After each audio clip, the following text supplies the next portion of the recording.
The slap echoed through the airport terminal like thunder. Natalie Cross, CEO of a billion-dollar empire, crumpled to the marble floor, blood trickling from her split lip. "Please don't hit me, I'm already hurt," she whispered, her designer suit torn, her dignity shattered. That's when Mark Davis stepped forward, a single dad in worn jeans who would change everything. Dear viewers, stay with me until the end of this incredible story and comment your city below so I can see how far our story has traveled today. The international terminal at Chicago O'Hare was packed with the usual chaos of delayed flights and weary travelers, but nothing could have prepared the crowd for what happened at Gate B-17 that rainy November evening. Natalie Cross had built her reputation as the youngest female CEO in the pharmaceutical industry, a woman who could negotiate billion-dollar deals before breakfast and fire executives without blinking. But now she was on her knees, her Hermes blazer ripped at the shoulder, her usually perfect auburn hair tangled and wild. "You think you can just walk away from this deal?" Richard Blackwood's voice boomed across the terminal. The man standing over her was supposed to be her business partner, the one person her late father had trusted to guide the company forward. Instead, he'd become her tormentor, the architect of a scheme that would have sold her life along with her shares. "You signed the preliminary agreements, Natalie. You can't back out now." His hand rose again, and Natalie instinctively raised her arms to protect her face. The bruise on her cheekbone was already purple from their confrontation in the parking garage an hour earlier. She'd tried to escape, to catch a flight anywhere, but Richard had followed her, determined to force her compliance. "Please," she gasped, tasting copper in her mouth. "Richard, people are watching. Let them watch." He grabbed her wrist, yanking her to her feet with such force that she stumbled in her Louboutin heels. "Maybe public humiliation will teach you what happens when you cross me." The crowd had formed a semicircle around them, phones raised, recording every second of her degradation. Not one person stepped forward. They all knew who she was. Her face had been on Forbes, on CNN, on every business magazine cover. The ice queen of pharmaceuticals, they called her. The woman who'd refused to lower drug prices even when Congress demanded it. The CEO who'd laid off thousands without a second thought. Maybe they thought she deserved this. Richard's grip tightened on her wrist until she cried out. "You're going to call your board right now," he hissed, his breath hot against her ear. "You're going to tell them you accept the marriage arrangement with the Sakamoto heir. You're going to smile at the wedding, sign over your controlling shares as agreed, and disappear to whatever corner of the world they ship you to. Understood?" "I won't," Natalie started, but his free hand struck her again, this time catching her ribs. She doubled over, gasping, "Daddy, why is that man hurting that lady?" The small voice cut through the noise like a blade. A little girl, no more than 6, stood 10 feet away, her hand clasped in her father's. She wore a pink unicorn backpack and light-up sneakers, her dark pigtails bouncing as she tried to pull her father forward. "Lily, stay back," the man said quietly, but his eyes never left Richard. Mark Davis didn't look like a hero. His carpenter's hands were rough, his flannel shirt had seen better days, and his work boots were scuffed from years of construction sites. He was returning from his mother's funeral in Denver, exhausted and emotionally drained, with only his daughter and a duffel bag of memories. The last thing he needed was trouble. But Lily's question hung in the air, and Mark saw what the crowd refused to see. Not a CEO, not a billionaire, but a woman in pain, afraid, alone. "Sir," Mark said, his voice carrying the quiet authority of someone who'd commanded troops in Afghanistan, though Richard couldn't know that. "Let her go." Richard turned, still gripping Natalie's wrist. "This is a private matter. Move along." "Doesn't look private to me." Mark took a step forward, gently moving Lily behind him. "Looks like assault." "Do you know who I am?" Richard's face flushed red. "I could buy and sell you 1,000 times over, whoever you are. This woman is my business partner, and we're having a disagreement. It's none of your concern." "Maybe not," Mark agreed, taking another step forward. His movements were calm, measured, like a man who'd learned that true strength never needed to announce itself. "But you're going to let her go anyway." Richard laughed, a harsh sound that made several onlookers step back. "Or what? You'll call security? They work for people like us, not people like you." Mark's expression didn't change. No, I won't call anyone. He moved closer, close enough now that Richard could see the quiet determination in his green eyes, the set of his jaw that suggested he'd face down far worse than an angry executive. You're going to let her go because it's the right thing to do, and because your hand is shaking. Richard glanced down, startled to realize Mark was right. His hand was trembling where it gripped Natalie's wrist. You're scared, Mark continued, his voice almost gentle. Maybe of losing control, maybe of what happens if this deal falls through. But whatever it is, hurting her won't fix it. You don't understand anything, Richard snarled. This woman cost me everything. She was supposed to... I don't need to understand. Mark was close enough now to reach them. I just need you to let her go. For a long moment, the terminal seemed to hold its breath. Then Richard shoved Natalie forward with such force that she stumbled. Mark caught her before she hit the ground, steadying her with surprising gentleness. This isn't over, Natalie, Richard spat. You can't run from this. The board meets tomorrow, and if you're not there, if you don't agree to the terms, I'll destroy everything your father built. Everything. He stormed off, leaving Natalie trembling in Mark's arms. The crowd began to disperse, their phones lowered, the show over. Several people muttered about corporate drama and rich people problems as they walked away. Ma'am, Mark's voice was soft. Are you okay? Natalie tried to stand on her own, but her legs wouldn't cooperate. The adrenaline was fading, leaving only pain and exhaustion. I need to. Daddy, she's hurt, Lily said, peering around her father's leg. She needs a Band-Aid. I have some in my backpack. They have unicorns on them. Despite everything, Natalie found herself almost smiling at the child's earnest concern. When was the last time anyone had offered her something so simple, so kind, without wanting anything in return? Thank you, she whispered to Mark. You didn't have to. Yeah, I did.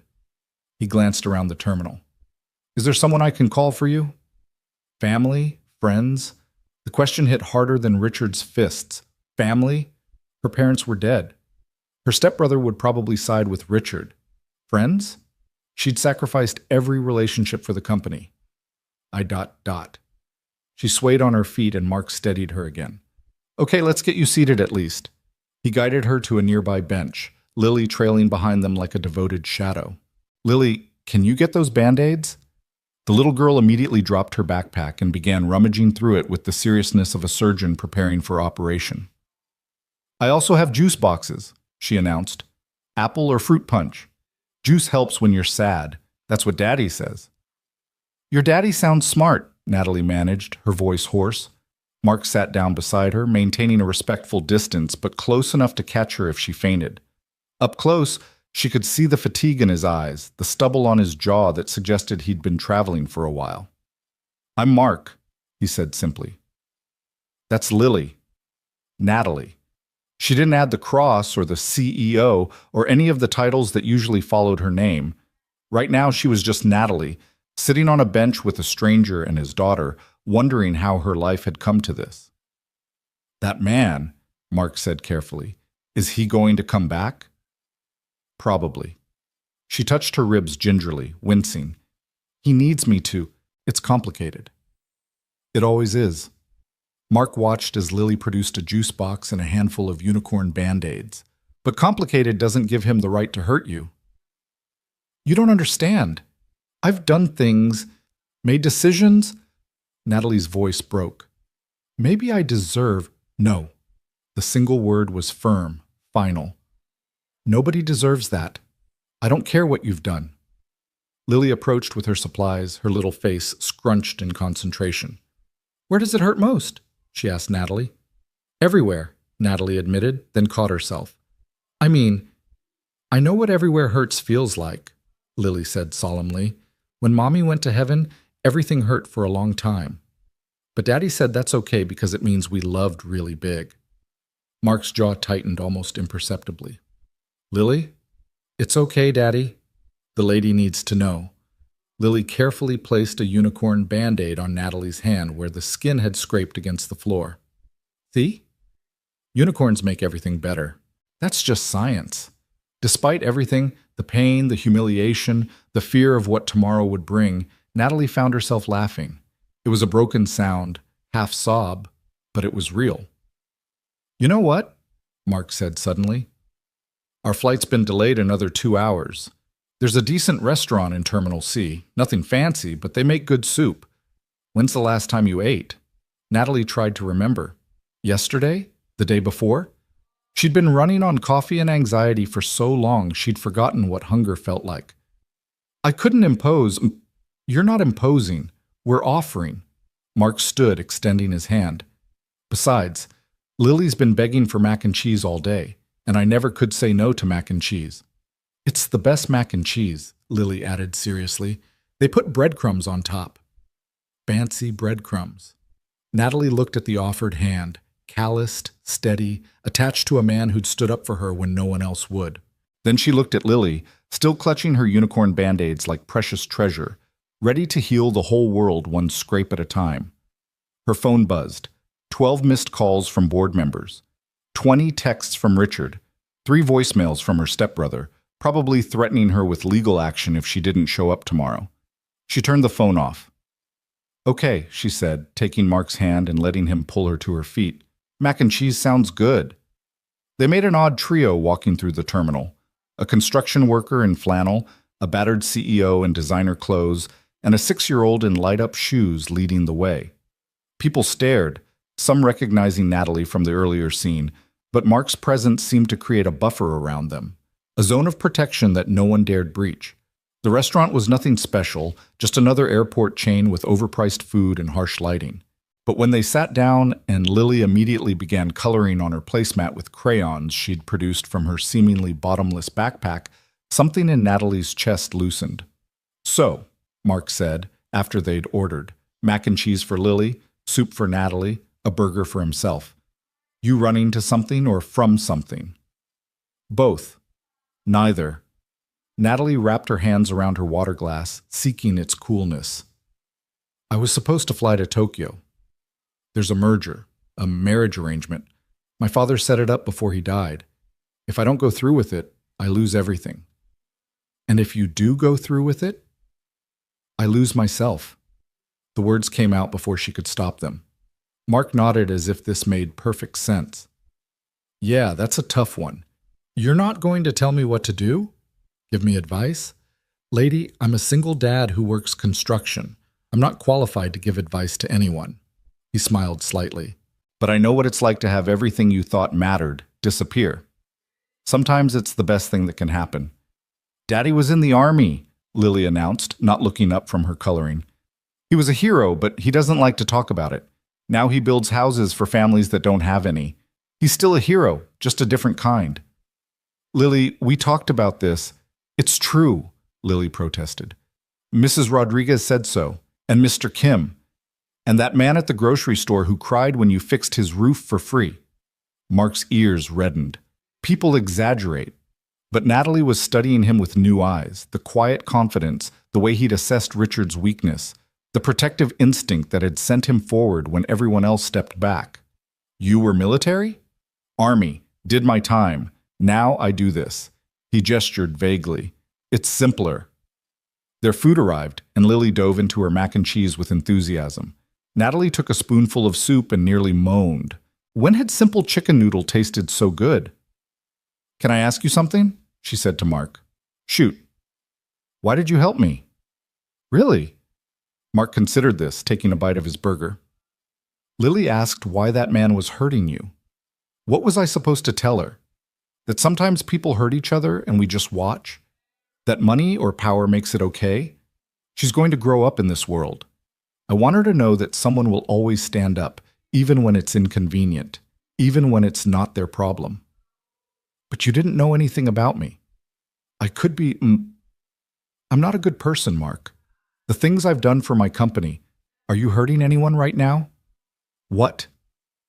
"Right now, in this moment, are you hurting anyone?" "No, but..." "Then right now, you're good enough for mac and cheese." He smiled slightly. "Tomorrow, you can go back to being whoever you think you are. Tonight, you're just someone who needed help." Lily looked up from her placemat, which now featured an elaborate unicorn kingdom. "Daddy says everyone gets a fresh start every day. Like how the sun comes up new. You can be anybody when the sun comes up. Smart daddy, Natalie said softly. The smartest, Lily agreed. He can fix anything. Houses, cars, toys. Maybe he can fix your sad too. Lily, that's not, Mark started. I'm trying, Lily said to Natalie, ignoring her father. It just takes time. Daddy was really sad when Mommy went to heaven, but I drew him pictures every day, and we planted flowers, and we talked to Mommy at night before bed. Now, he's still sad sometimes, but it's a softer sad, like a bruise that's healing. Natalie's eyes burned with unexpected tears. This child, this innocent soul who'd lost her mother, was trying to comfort a stranger. When had anyone last shown her such pure kindness? What happened? She asked Mark quietly. If you don't mind. Cancer, he said simply. 3 years ago. Lily was 3, old enough to remember, young enough to adapt. Kids are resilient like that. I'm sorry. Me too, but Sarah, my wife, she wouldn't want us stuck in the sorry. She was all about moving forward, finding the next good thing. He watched Lily return to her coloring. Some days are harder than others. And you never remarried? Found someone else? Mark shrugged. Been focused on Lily. Being enough for her.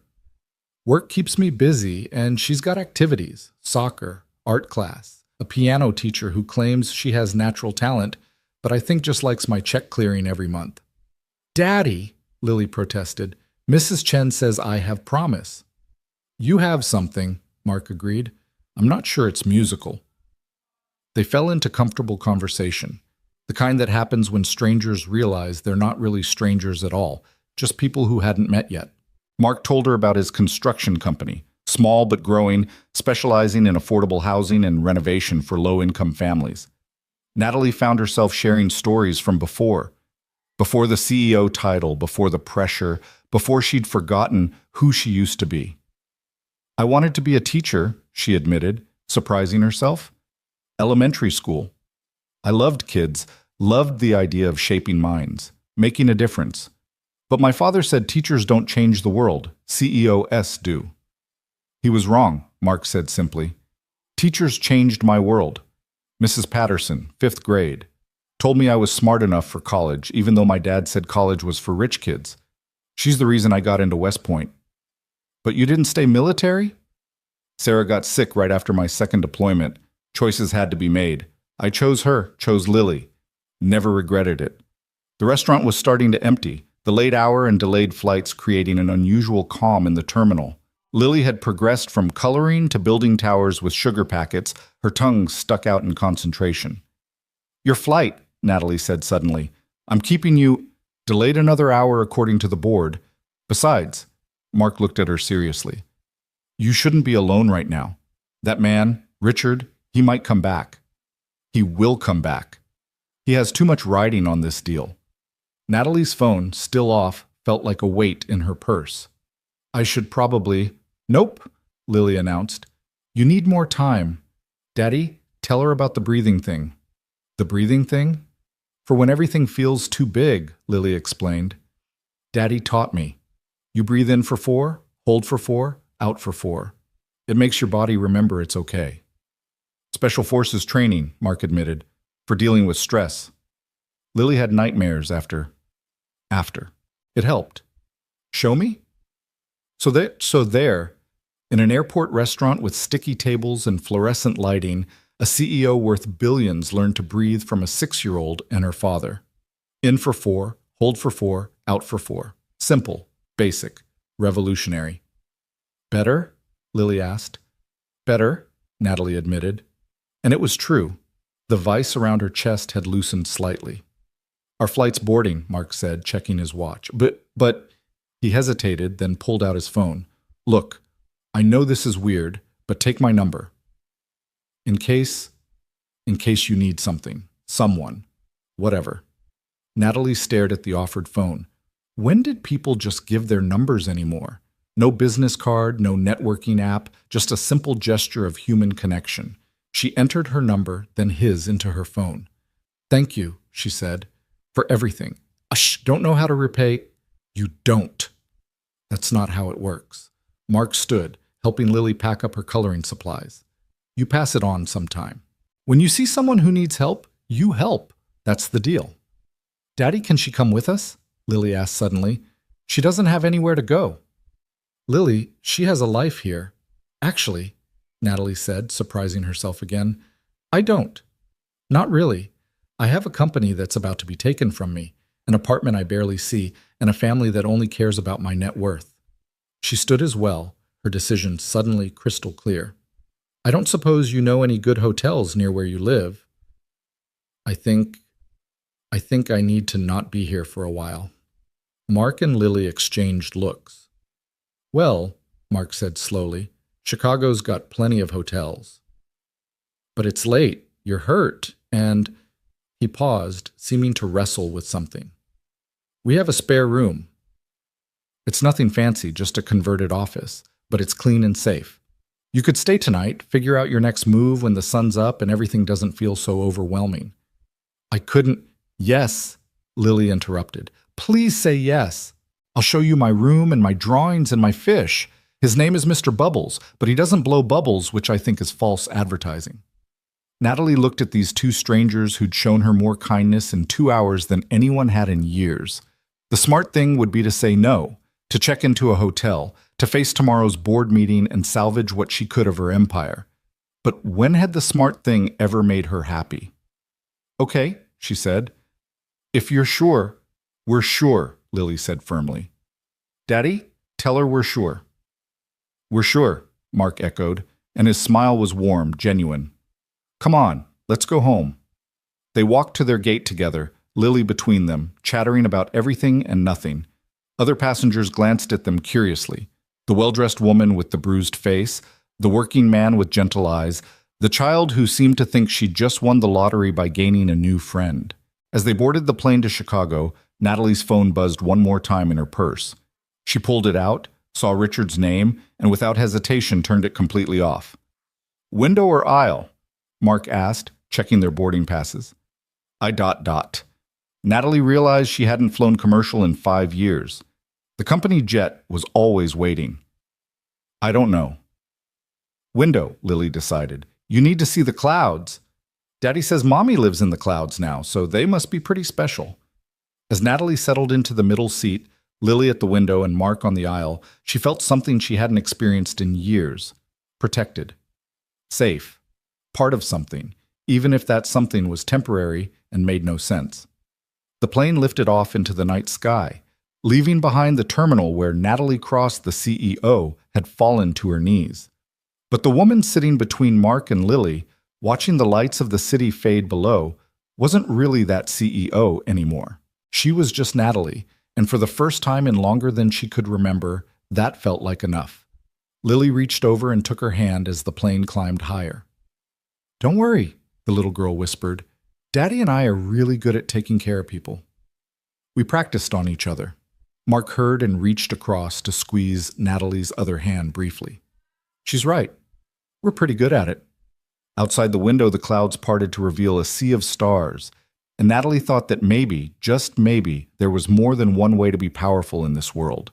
Maybe real power wasn't in boardrooms or bank accounts, but in the choice to help, to stand up, to offer mac and cheese to someone who needed it. Her empire might crumble tomorrow. Richard might destroy everything her father built. But tonight she was flying toward something new, something unnamed and uncertain, but absolutely real. Thank you, she whispered to both of them. For what? Lily asked. For reminding me who I could be. The little girl smiled and squeezed her hand tighter. Oh, that's easy. You could be anybody. Daddy says so. The sun comes up new every day. As the plane carried them through the darkness toward a city where no one knew she was coming, where no board meeting awaited, where a spare room in a modest home offered more promise than any corporate merger, Natalie Cross closed her eyes and did the breathing thing. In for 4, hold for 4, out for 4. And for the first time in years, she could breathe. The rain started just as they landed in Chicago, a steady drumming against the aircraft windows that made Lily press her nose to the glass in fascination. The clouds followed us down, she announced with the certainty only a 6-year-old could possess. Natalie watched the child's wonder and felt something crack inside her chest, some wall she'd built so carefully over the years beginning to crumble. Mark gathered their things with practiced efficiency, helping Lily with her unicorn backpack while keeping a protective eye on Natalie. She moved stiffly, her ribs protesting every breath, but she refused to show weakness. Old habits died hard, even when your world was collapsing. "My truck's in long-term parking," Mark said as they made their way through O'Hare's familiar corridors. "It's nothing fancy, but it runs." Nothing fancy turned out to be a Ford F-150 with car seats in the back and coffee cups in every holder. The dashboard was cluttered with parking receipts, Lily's artwork, and a small framed photo of a woman with Lily's same dark eyes and Mark's smile. Sarah, Natalie realized, still riding with them, even 3 years later. "Sorry about the mess," Mark said, clearing fast food napkins from the passenger seat. "We drove straight to the airport from Denver. My mom's funeral was—" He paused. "Complicated." "I'm sorry," Natalie said, settling into the worn leather seat. "I didn't realize you were dealing with the loss, too."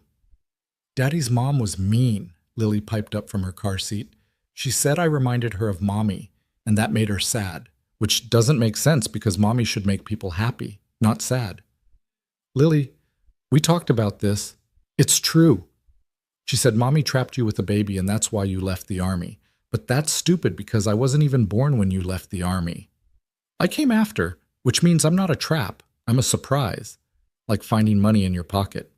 Mark's hands tightened on the steering wheel as he navigated the parking garage. "My mother had opinions about everything. Sarah being Korean was just one of many things she disapproved of."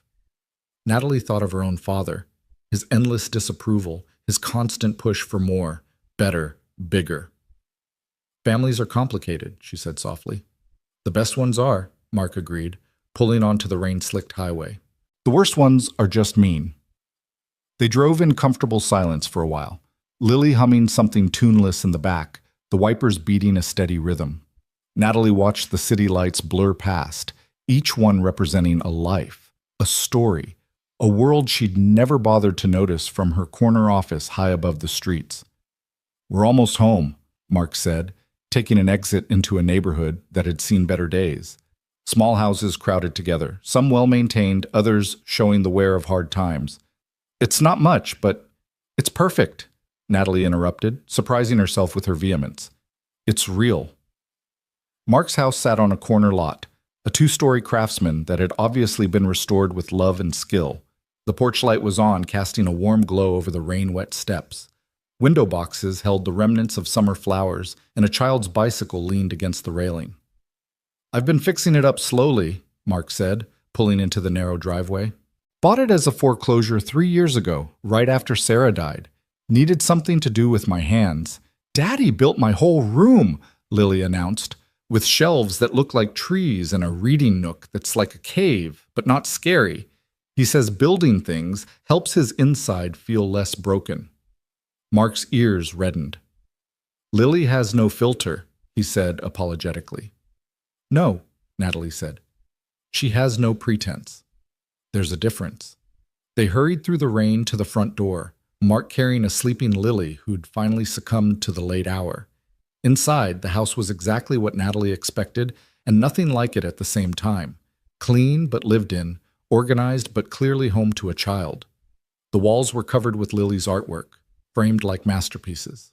Books overflowed from shelves Mark had obviously built himself. A piano sat in the corner, sheet music scattered on the bench. "Let me put her to bed," Mark said quietly. "Make yourself at home. Kitchen's through there if you need water or anything." Natalie wandered into the kitchen, taking in the magnets on the refrigerator, holding up school papers and appointment reminders. A calendar on the wall was filled with Mark's neat handwriting. Soccer practice, piano lessons, school play rehearsal. The life of a single parent laid out in blue ink. Her phone, still in her purse, felt like a bomb waiting to explode. She knew she should turn it on, face the messages, deal with the crisis.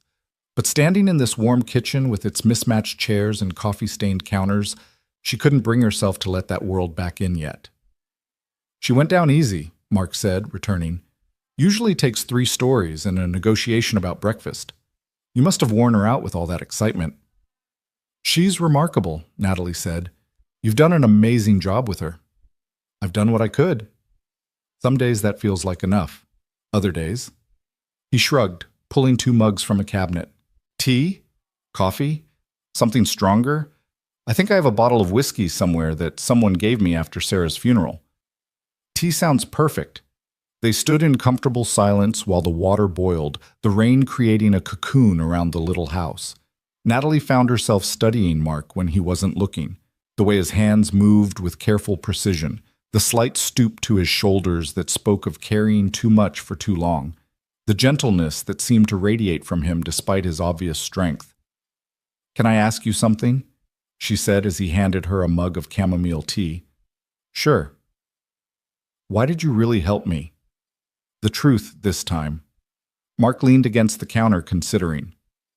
"You reminded me of Sarah," he said finally. "Not physically, but the day she got her diagnosis, she had this look, like the world had just shifted under her feet and she didn't know how to stand anymore. You had that same look. What did you do?" "When she got the diagnosis?" "Held her, cried with her. Then we made a plan. 1 day at a time, 1 hour at a time, if necessary. We had 2 years, which was more than they originally gave us. 2 years of Lily growing, of memories made, of learning that time isn't about quantity." Natalie's hands tightened around the warm mug. "My father died 6 months ago. Heart attack at his desk. He was in the middle of a merger negotiation. They found him with his pen still in his hand." "I'm sorry." "I'm not sure I am," she admitted. "Is that terrible? He was my father, but he made me into something I'm not sure I want to be anymore. People are allowed to be complicated. Your feelings about them are allowed to be complicated too." The rain intensified, hammering against the windows. Somewhere in the house, a clock ticked steadily. Natalie realized she couldn't remember the last time she'd been in a space this quiet, this peaceful. "The spare room's upstairs," Mark said. "I can show you." His phone rang, cutting him off. He frowned at the screen. "Unknown number." "Don't answer it," Natalie said quickly. "It might be—" But Mark had already accepted the call. "Hello?" Even from across the kitchen, Natalie could hear Richard's voice, sharp and demanding. "Mr. Davis, I presume? The Good Samaritan from the airport?" Mark's expression hardened. "How did you get this number?" "I have resources you couldn't imagine. I know you have Miss Cross with you. I know you live at 427 Maple Street. I know you have a daughter named Lily who attends Riverside Elementary." The threat was implicit but clear. Mark's jaw clenched, but his voice remained calm. "What do you want?" "I want to speak to Natalie. Now." Mark looked at her, eyebrow raised in question. She shook her head, but then held out her hand for the phone. Running wouldn't solve this. "Richard," she said, her voice steadier than she felt. "Have you lost your mind? Do you have any idea what you're doing? The board is in emergency session.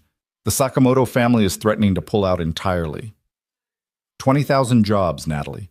20,000 people will lose their livelihoods if this deal falls through. That's not my responsibility anymore." "Not your—" Richard's voice rose to a near shriek. "Your father built this company. You have an obligation." "My father is dead," Natalie said flatly, "and his obligations died with him." "You selfish bitch.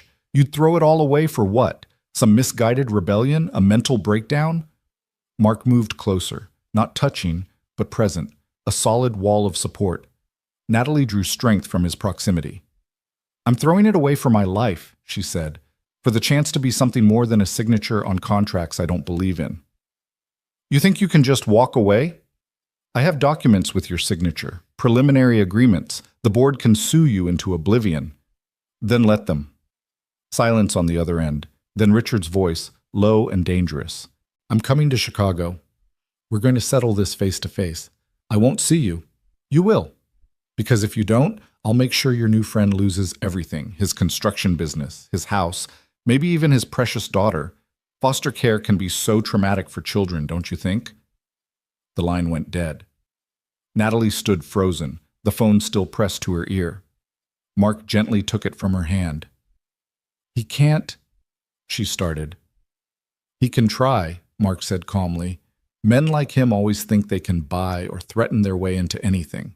But Natalie, I need you to understand something. You don't have to face him. You don't owe him or anyone else a confrontation. But what he said about Lily, about your business, I've faced worse threats from better men, Mark said simply. In Afghanistan, they threatened my unit's families to try to break us. You know what we learned? Bullies only have the power you give them. This is different. Richard has resources, lawyers, connections, and I have something he doesn't. Mark's smile was slight, but genuine.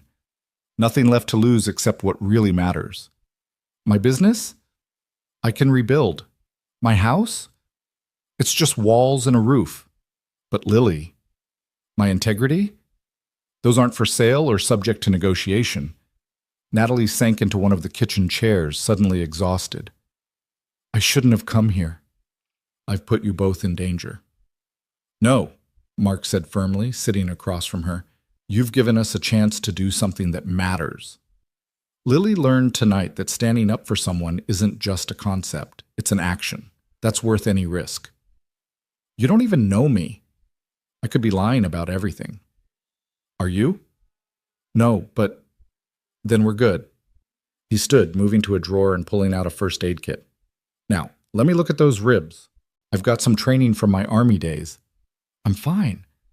You've been holding your left side since we got here, and you wince every time you take a deep breath. That's not fine. She wanted to protest, to maintain the walls of propriety and distance, but she was so tired.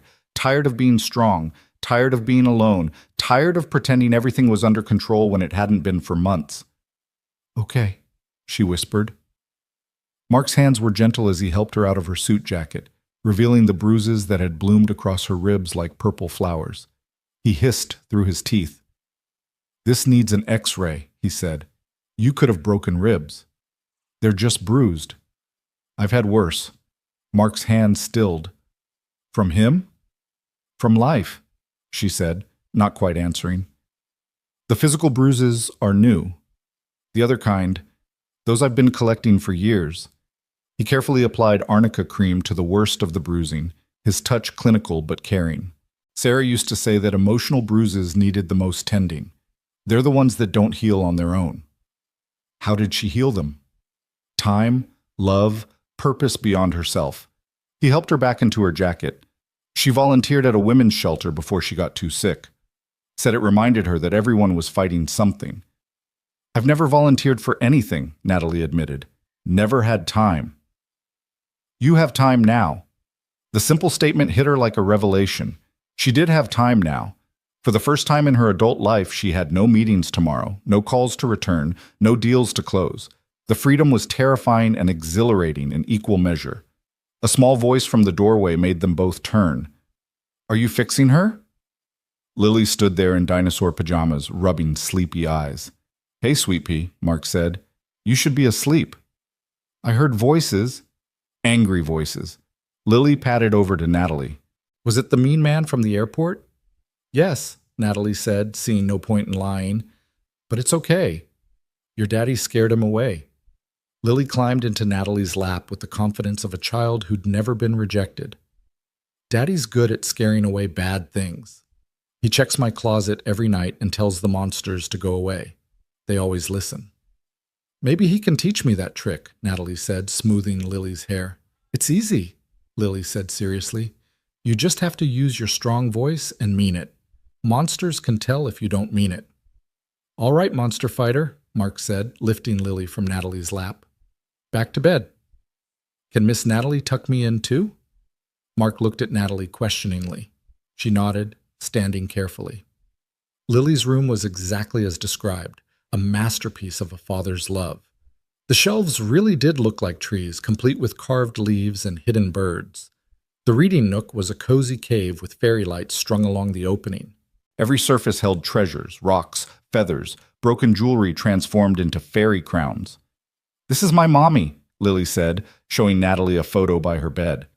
The woman in the picture was radiant, her smile infectious, her arms wrapped around a younger Lily. Daddy says I have her smile and her stubborn. Her stubborn? Yeah, when I don't want to do something, I get really stubborn, like Mommy did when the doctor said she should stop working. She kept going until she couldn't anymore because she said kids needed her. What did she do?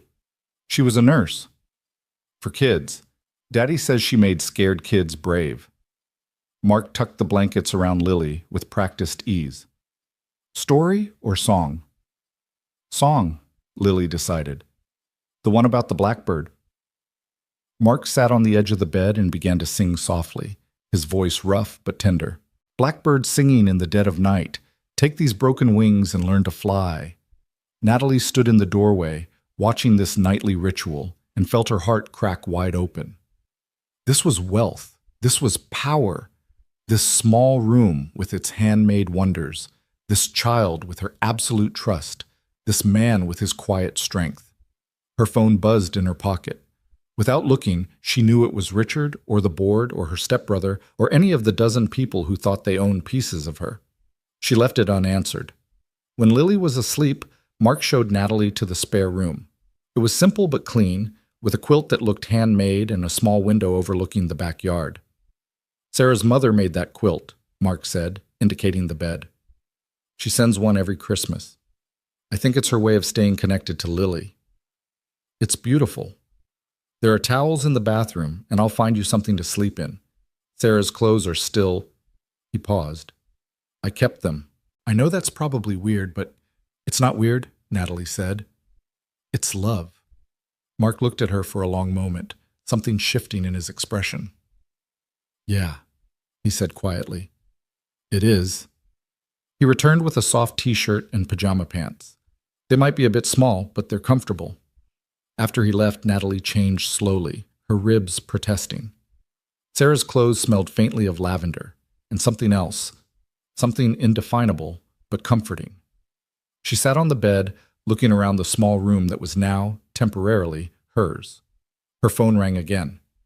This time she looked at the screen, her stepbrother, calling for the 15th time. She answered. Nathan! Jesus Christ, Natalie, where are you? Richard's lost his mind. He's calling emergency board meetings, threatening lawsuits. The Sakamoto family is pulling out. Dad's company is imploding. Dad's company was always going to implode, she said calmly. It was built on exploitation and greed. Spare me the moral crisis. You have a responsibility. No, Nathan, I had a job. There's a difference. You're having a breakdown. That's what this is. The stress finally got to you. Come back, take a vacation after the merger. Hell, take a year off. Just don't throw everything away. I'm not throwing it away. I'm setting it down. There's a difference. Where are you? Somewhere safe. Natalie, please. Think about what you're doing. Think about the employees, the shareholders. I've thought about nothing else for 5 years, she said.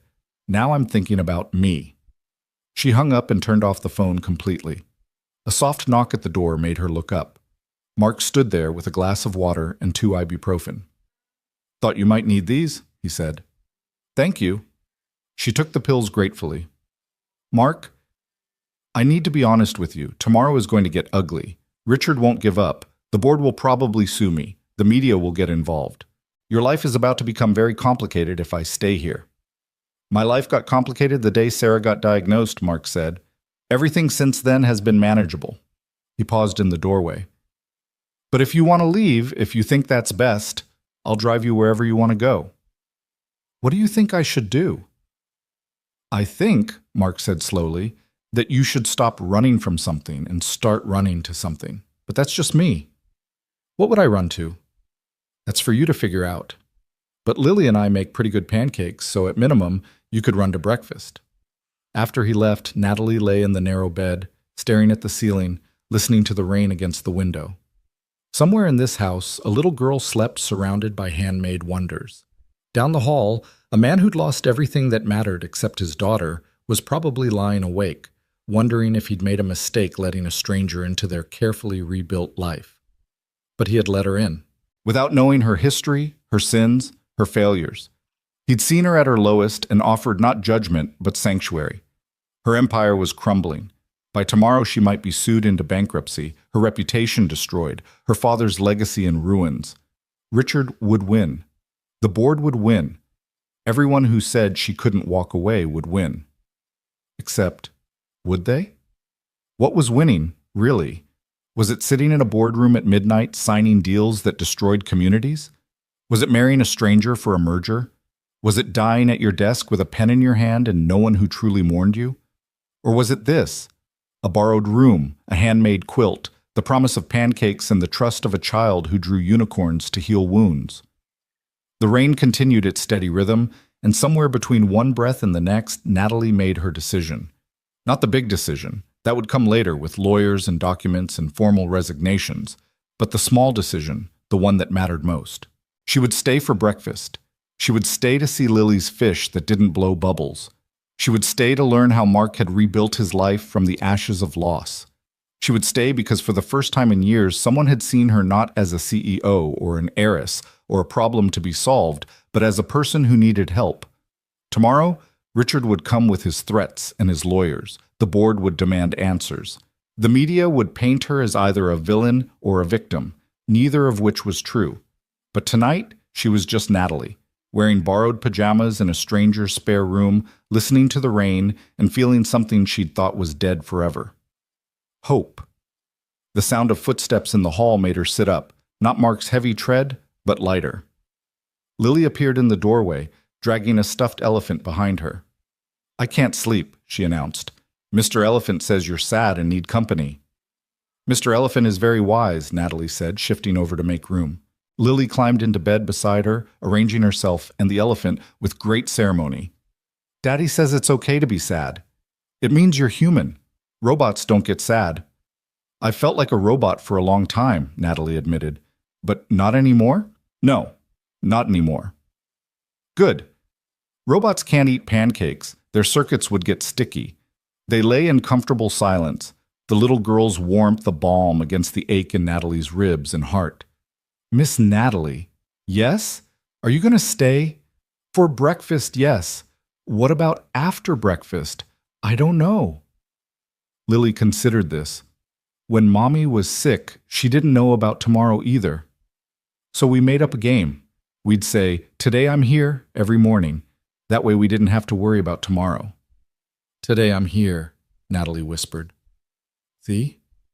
Easy." Lily yawned enormously. "Can I tell you a secret?" "Of course."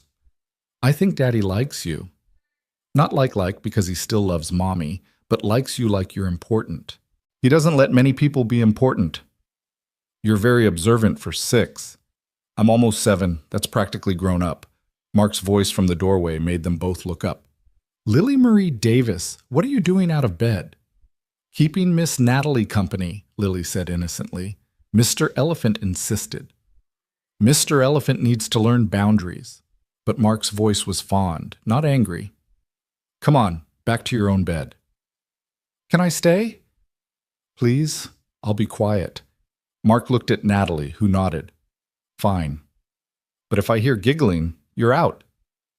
"No giggling," Lily promised solemnly. Mark hesitated, then said, "Natalie, you should know, Richard called again. He's on a plane to Chicago. He'll be here in the morning." "I know." "We can leave. I have a cabin about 2 hours north. It's not much, but—" "No more running," Natalie said. "If he wants to find me, he can find me here. But I'm done being afraid of him." Mark nodded slowly. "Okay, we'll face it together then." "You don't have to Yes," he said firmly. "I do. You're not alone in this anymore." After he left, Lily snuggled closer. "See?" she whispered. "Important." Natalie wrapped her arm around the little girl, careful of her ribs. Outside, Chicago spread out in all its messy, beautiful glory. Somewhere in the city, Richard was probably already planning his attack, marshaling his forces, preparing to drag her back to the life she'd escaped. But here, in this small room with a handmade quilt and a 6-year-old philosopher, Natalie felt more powerful than she had in any boardroom. This was choosing. This was freedom. This was the beginning of whatever came next. "Miss Natalie?" Lily's voice was drowsy. "Yes?" "I'm glad the mean man hurt you." Natalie stiffened. What?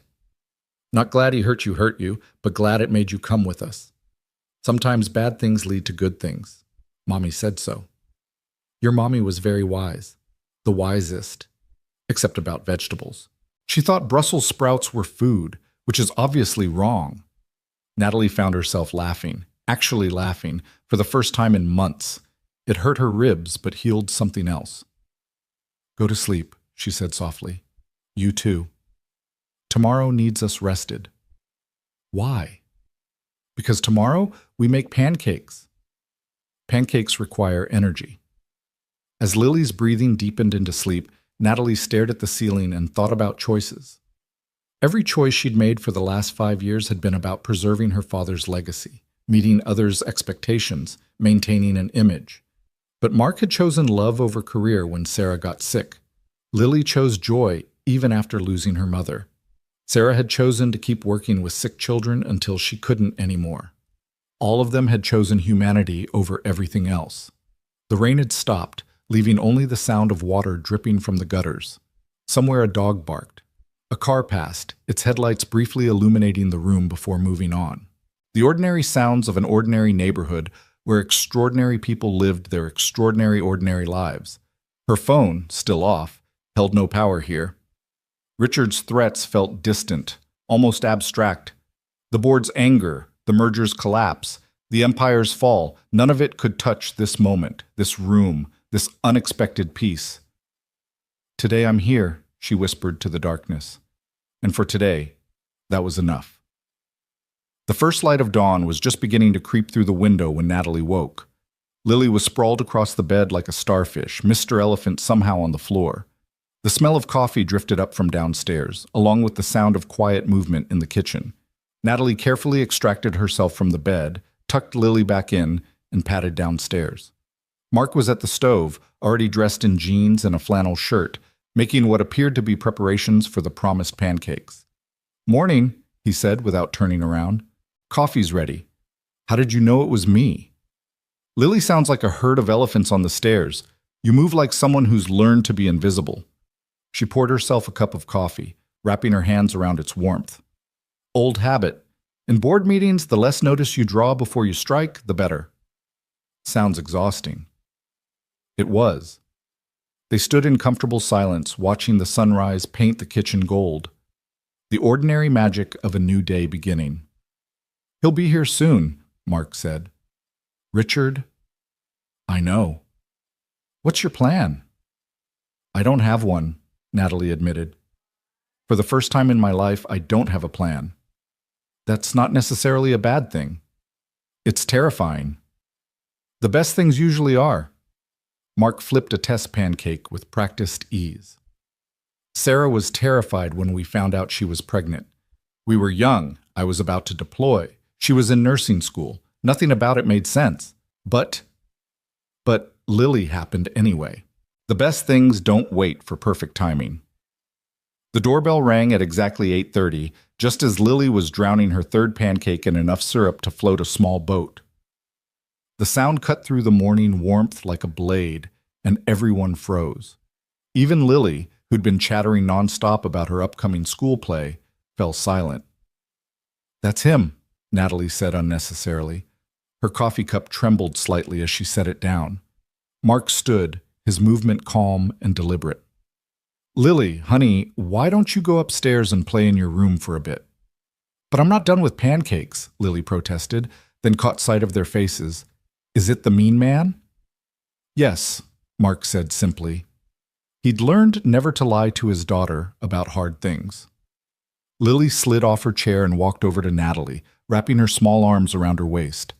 Remember the strong voice, she whispered. And if he's mean again, Daddy will make him leave. The doorbell rang again, more insistent this time. Go on upstairs, sweetheart, Mark said gently. Lily grabbed Mr. Elephant from where she'd dropped him by the stairs and marched up with the dignity of a general heading to battle. They heard her door close firmly. You don't have to see him, Mark said to Natalie. I can send him away. No. Natalie stood, smoothing down Sarah's borrowed t-shirt. I need to do this. But Mark, whatever he says, whatever threats he makes, Won't change anything, Mark finished. I told you, we're in this together. He walked to the door with Natalie following. Through the peephole, she could see Richard standing on the porch in his $1,000 suit, looking grossly out of place in the modest neighborhood. Behind him stood two men who were clearly lawyers, and behind them, a black town car idled at the curb. Mark opened the door but didn't step aside. Mr. Blackwood, Mr. Davis. Richard's voice dripped disdain as he took in Mark's appearance, the simple house, the toys visible in the hallway. I'm here to collect Miss Cross. She's not property to be collected, Mark said evenly. No, but she is the CEO of a major corporation with fiduciary responsibilities she's currently abandoning. Richard's eyes found Natalie over Mark's shoulder. My God, look at you. Hiding in this hovel, playing house with some construction worker. Your father would be disgusted. My father is dead, Natalie said, stepping forward. His opinions died with him. His company didn't. The company you're destroying with this childish tantrum. Let them in, Mark, Natalie said quietly. Let's get this over with. Mark stepped aside reluctantly, and Richard swept in with his lawyers, their expensive shoes loud on the hardwood floors. They looked around the living room with barely concealed contempt, taking in the secondhand furniture, the crayon drawings, the lived-in comfort of the space. 2 hours, Richard said, checking his Rolex. You have 2 hours to pack whatever you need and come with us. The board is meeting at noon. You'll apologize, sign the merger documents, and we'll spin this as exhaustion, a minor breakdown. The Sakamoto family has agreed to overlook this incident if you cooperate fully.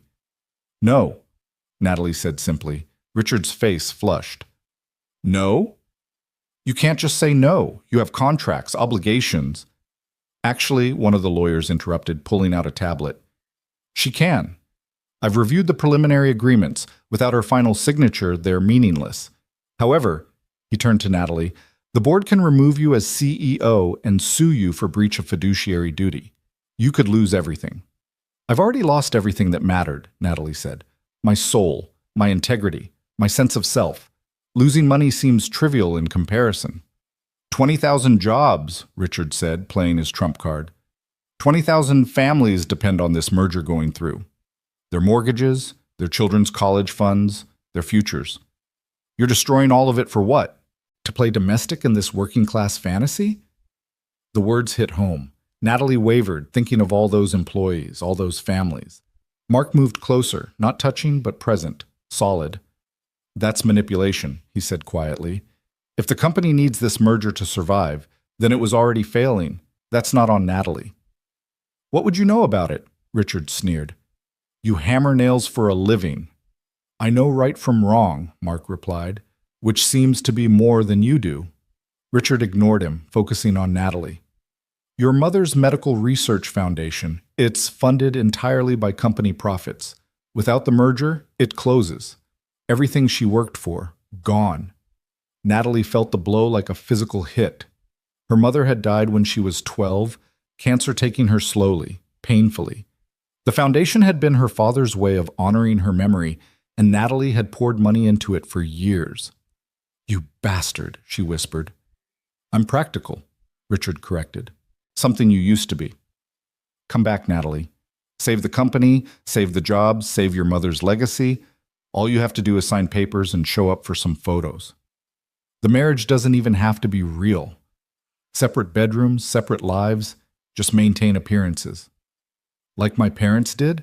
Natalie asked bitterly, smiling for cameras while dying inside. Your parents built an empire. My parents built a mausoleum and lived in it. A small noise from the stairs made everyone turn. Lily stood there, Mr. Elephant clutched to her chest, her face fierce with 6-year-old fury. You're being mean again, she announced to Richard, in my house. Daddy doesn't allow meanness in our house. Lily, go back upstairs, Mark said gently. No. She marched down the stairs and planted herself in front of Natalie. You made her cry yesterday, and you're trying to make her cry today. That makes you a bully. We learned about bullies in school.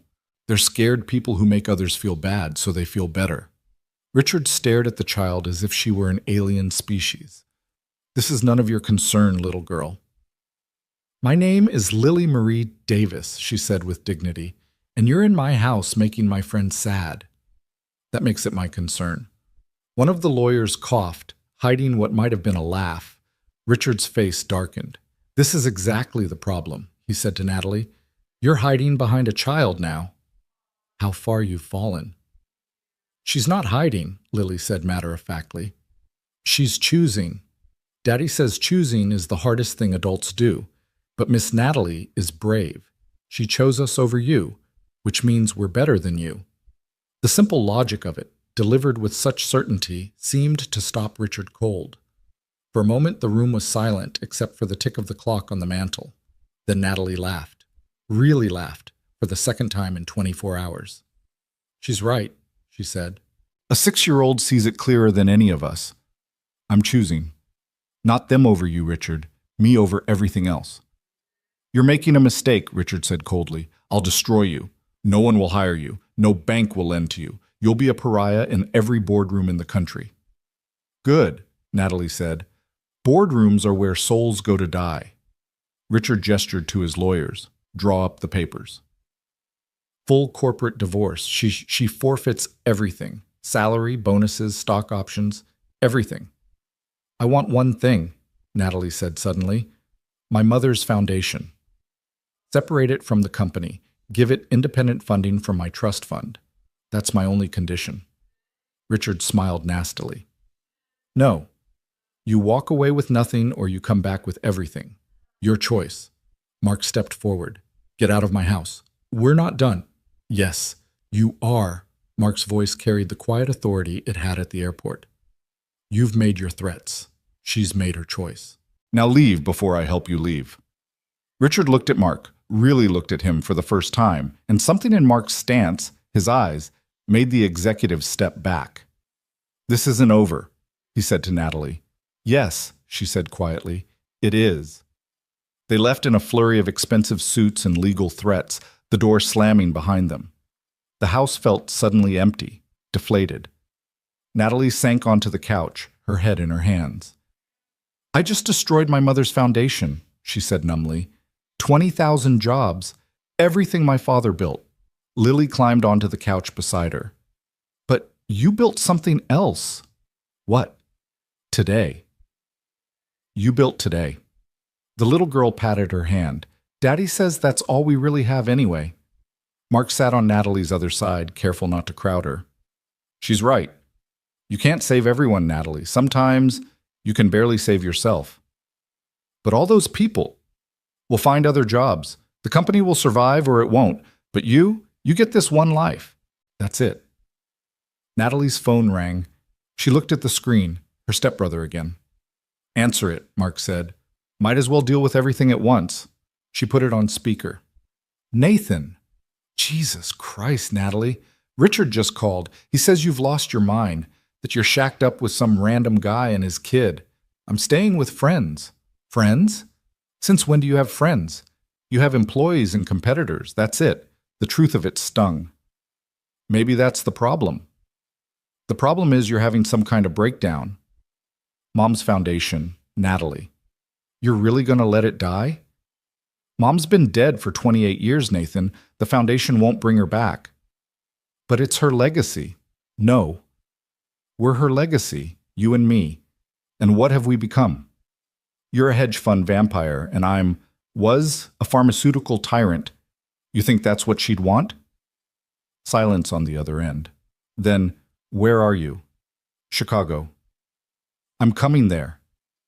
Nathan, not to drag you back. To see you. My sister, not the CEO. We haven't really talked, in years. She was surprised to feel tears burning her eyes. Okay. After she hung up, Mark stood. I should check on the garage. I've got employees too, and they're probably wondering where I am. Mark, I'm so sorry about all this. Don't. He touched her shoulder gently. Life happens. We deal with it.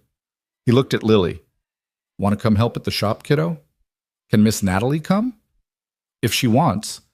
Natalie looked at these two people who'd taken her in without question, who were offering her not just shelter, but belonging. I'd like that. Mark's shop was only 10 minutes away.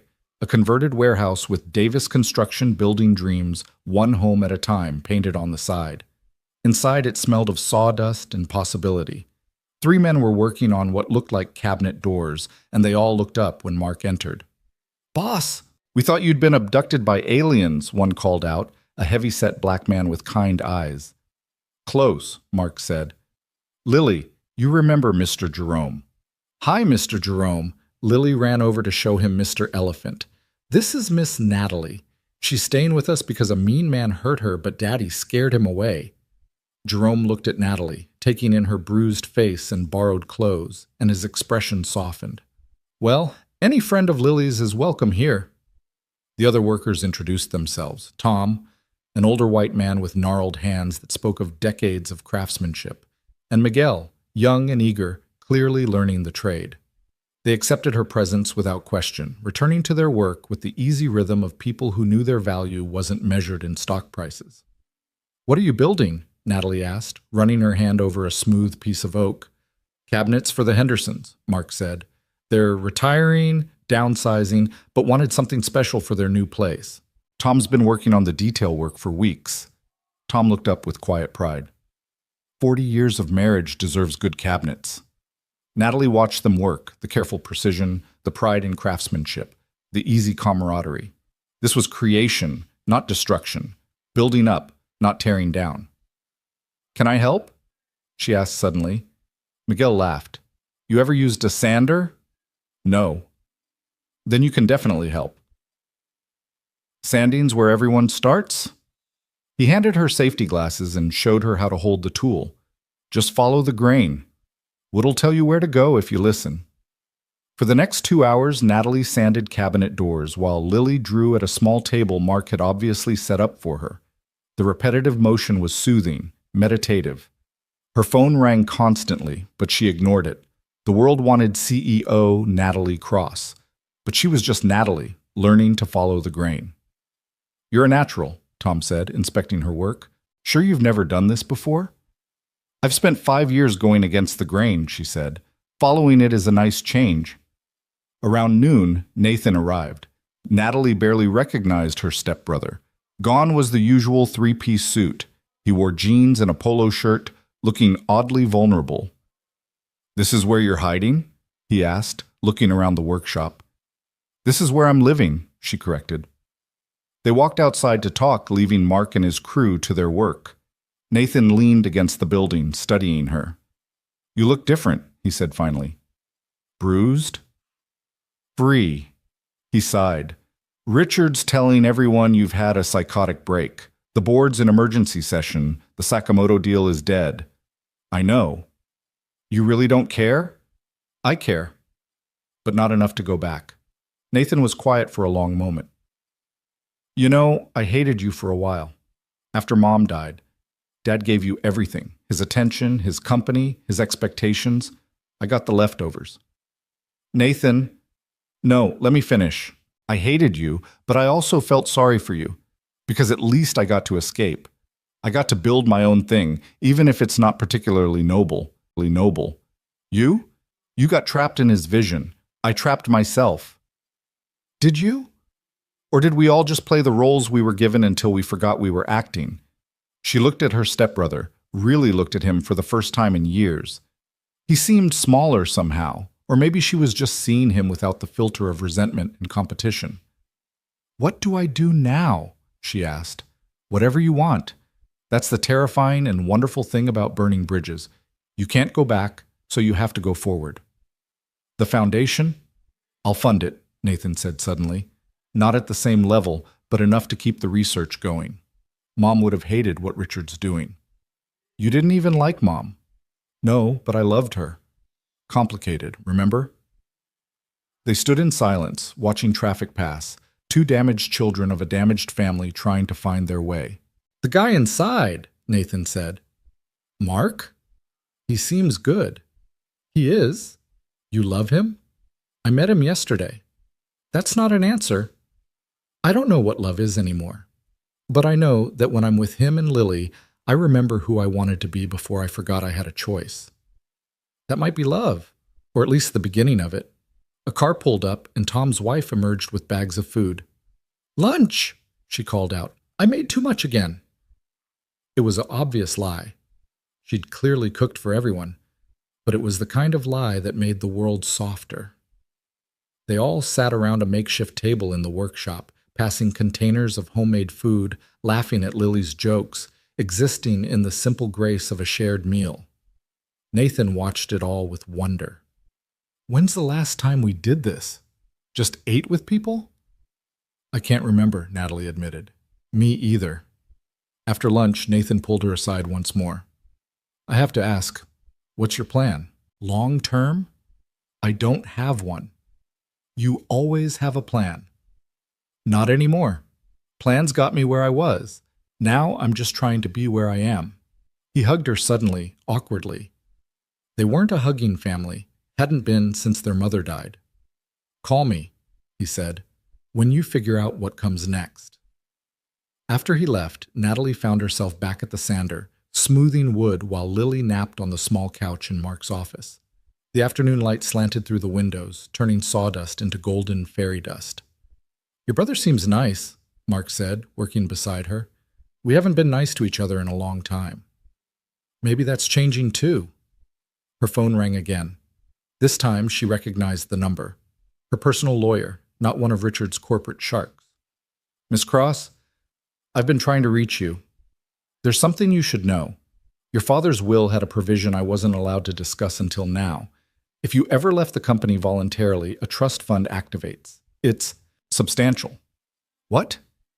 Why wouldn't he tell me?" "The letter he left with it says, and I quote, 'If you're hearing this, you finally found the courage to leave. Your mother would be proud. Use this to build something that matters.'" Natalie's legs gave out. She sat hard on a stack of lumber, the phone shaking in her hand. "How much?" she whispered. $50 million. And the house in Vermont your mother loved. It's been maintained all these years, waiting." After the lawyer hung up, Natalie sat in stunned silence. Her father had known, had planned for this, had maybe even hoped for it. "You okay?" Mark asked, sitting beside her. "My father, he left me an escape hatch. All this time there was a way out, and I didn't know." "Would you have taken it if you'd known?" She thought about it. "No. Not until I was ready, not until yesterday. Then it came at the right time. I could fund the foundation. I could do something real." "You could do anything." She looked at him, this man who'd built a life from loss, who created rather than destroyed. "What would you do?" "Honestly, I'd take some time to figure out who you are when you're not running from or to something. Then I'd build from there." Lily appeared in the doorway, rubbing sleepy eyes. "Is it time to go home?" "Home." The word hung in the air, loaded with possibility. "Yeah, kiddo," Mark said. "Let's go home." As they drove back to the little house on Maple Street, Natalie's phone rang one more time. "Richard." "Don't," Mark said. "Whatever he has to say doesn't matter now." But she answered anyway. "Richard, you think you've won?" His voice was slurred, drinking already, and it was barely 4 o'clock. "I'll destroy you. I'll make sure everyone knows what a failure you are." "Richard, I need to tell you something." "What?" "I forgive you." Silence. Then, "I don't want your forgiveness." "I know, but you have it anyway. We're both products of a toxic system. The difference is, I'm choosing to leave it. You still can, too." "You're naive." "Maybe, but I'm free. Goodbye, Richard." She hung up and turned off her phone for good. That evening, while Mark cooked dinner and Lily set the table with great ceremony, Natalie stood in the backyard, looking at the small garden Mark had planted. Tomatoes, herbs, flowers mixing with vegetables in cheerful chaos. "It's not much," Mark said, joining her, "but it feeds us." "It's perfect." He stood beside her, close enough that she could feel his warmth.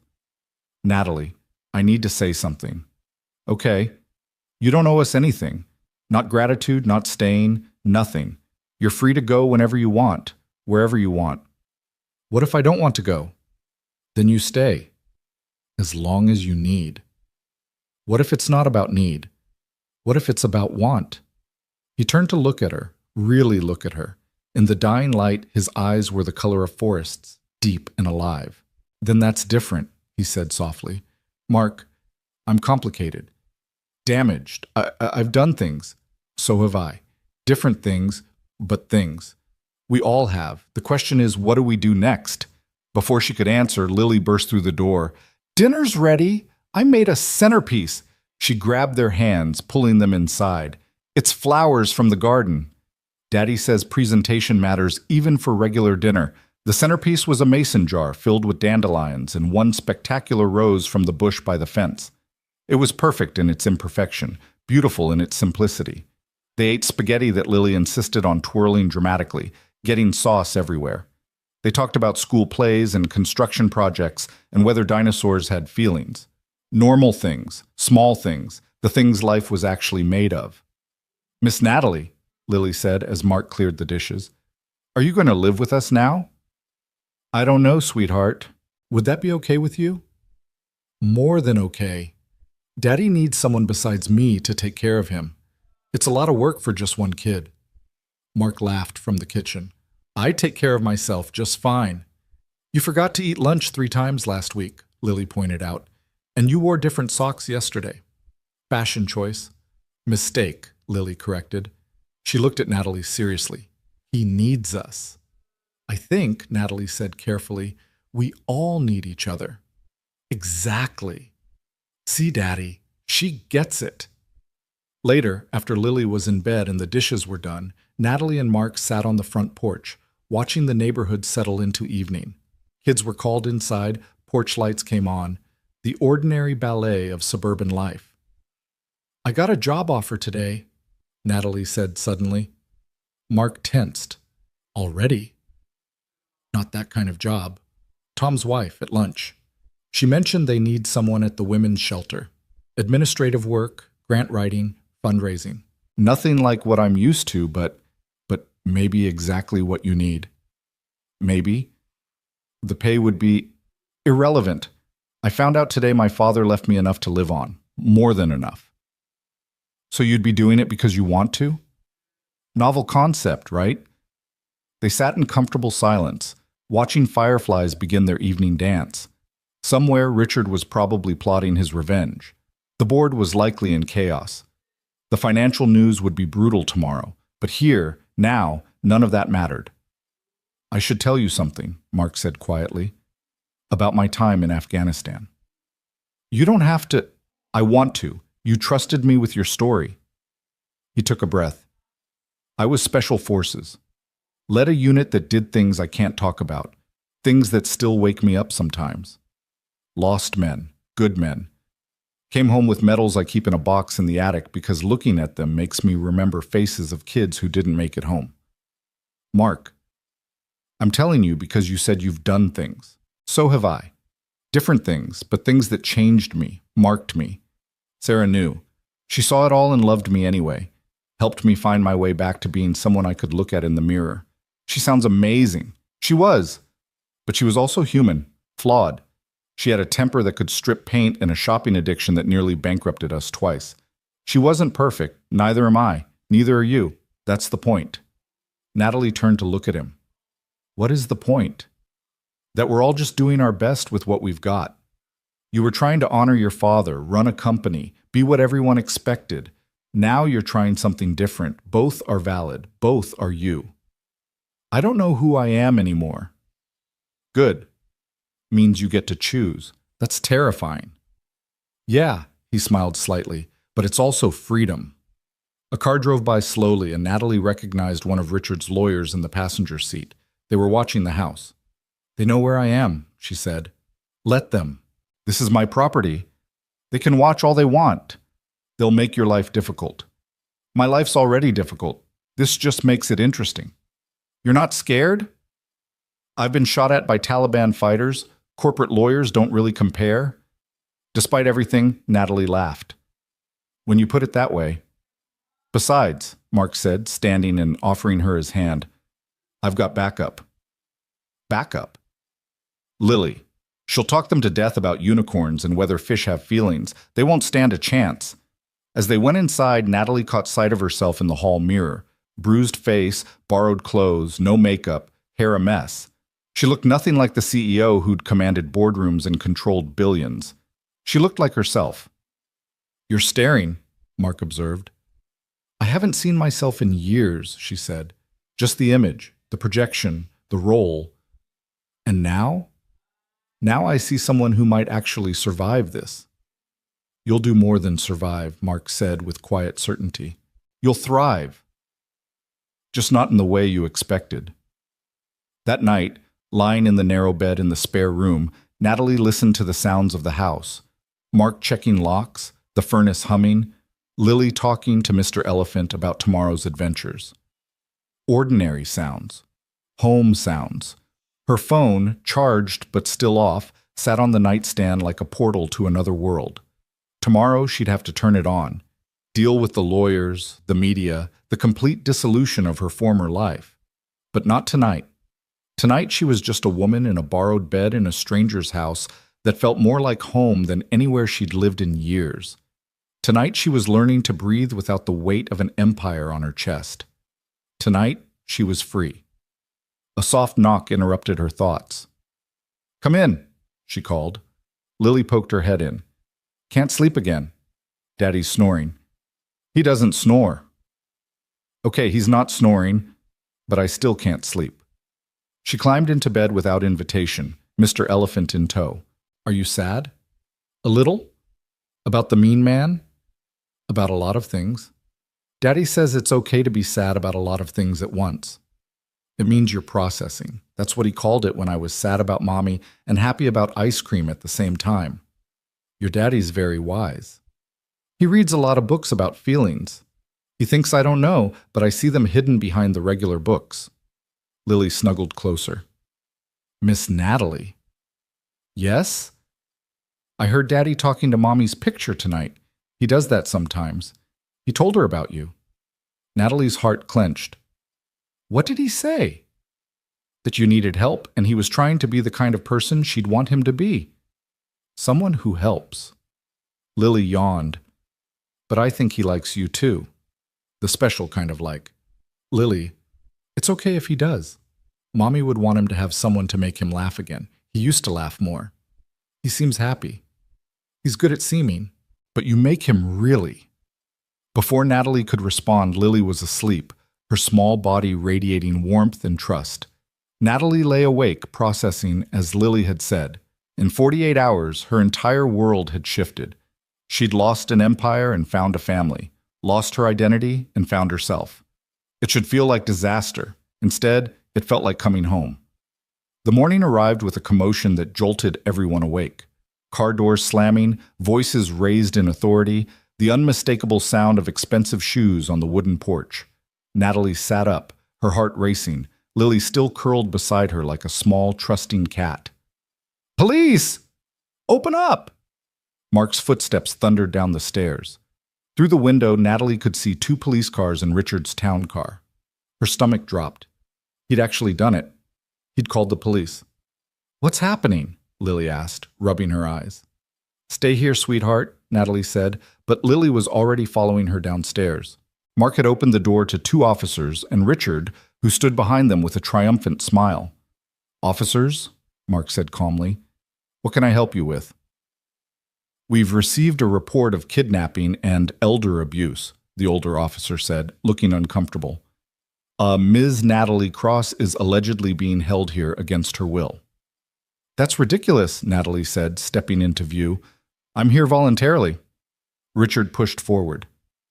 "She's clearly been coerced. Look at her face. She's been beaten. This man assaulted her and is holding her captive. She's not in her right mind." The younger officer studied Natalie's bruised face with concern. "Ma'am, do you need medical attention? Are you safe?" "The bruises are from him," Natalie said, pointing at Richard. "This man, Richard Blackwood, assaulted me at O'Hare Airport 2 days ago. There are witnesses, video footage. Mark Davis protected me and offered me a safe place to stay." "She's lying," Richard said smoothly. "She's having a mental breakdown." I have documentation from her board of directors expressing concern about her mental state. The older officer sighed. Ma'am, I'm going to need to see some identification and ask you some questions privately. Of course. They stepped onto the porch, away from Richard and Mark. The officer's demeanor softened once they were alone. Ms. Cross, I've seen enough domestic situations to recognize when someone's being controlled. Are you really here by choice? Completely. Officer, I'm the CEO, former CEO of Cross Pharmaceuticals. Mr. Blackwood was trying to force me into a business arrangement I refused. He assaulted me at the airport. Mr. Davis intervened and offered me shelter. That's all. And you're free to leave whenever you want.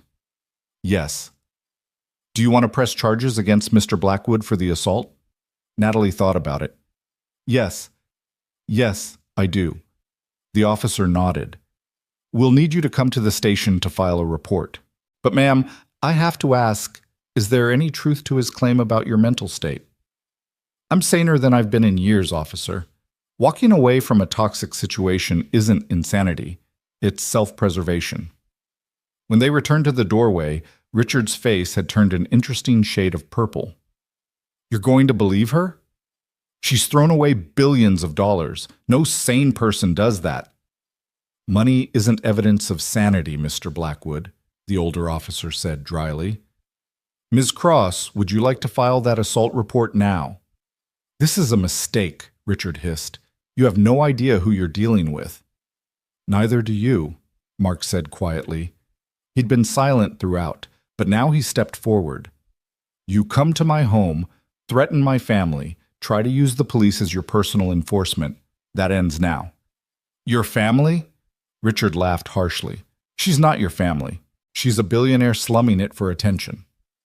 That's when Lily stepped out from behind Mark, still in her dinosaur pajamas, Mr. Elephant dragging on the ground. She is to our family, Lily announced with 6-year-old certainty. Family isn't about blood or money or any of that stuff. It's about who shows up. Miss Natalie showed up. The younger officer tried to hide a smile. Richard looked at the child like she was speaking a foreign language. Officers, he said, trying to regain control. Surely you can see. What I see, the older officer interrupted, is a woman with visible injuries who says you caused them. What I see is you making false reports to law enforcement. What I see is harassment. Mr. Blackwood, I suggest you leave now, or you'll be coming to the station too, in handcuffs. Richard's jaw worked furiously. This isn't over. Yes, Natalie said firmly. It is. After Richard left and Natalie had given her statement to the police promising to come to the station later to file formal charges, the house felt oddly quiet. Lily had gone back to bed declaring the whole thing boring grown-up stuff. Mark made coffee while Natalie sat at the kitchen table, her hands shaking slightly. You okay? He asked, setting a mug in front of her. I just declared war on one of the most powerful men in corporate America. No, you declared independence. There's a difference. Her phone, which she'd finally turned on, showed 127 missed calls, 89 text messages, and 42 emails marked urgent. She scrolled through them without reading, then did something she'd never done before. She deleted them all without looking. That felt good, she admitted. Deleting without reading is severely underrated, Mark agreed. I do it with bills sometimes. They always send another one anyway. Despite everything, she laughed. Your approach to financial management is questionable, says the woman who just walked away from billions. Fair point. The morning sun streamed through the kitchen window, illuminating the ordinary beauty of the space. The coffee-stained recipe cards held by magnets, the plant on the windowsill that needed water, the crayon marks on the table that hadn't quite been scrubbed away. I should find somewhere else to stay, Natalie said suddenly. Richard knows where you live now.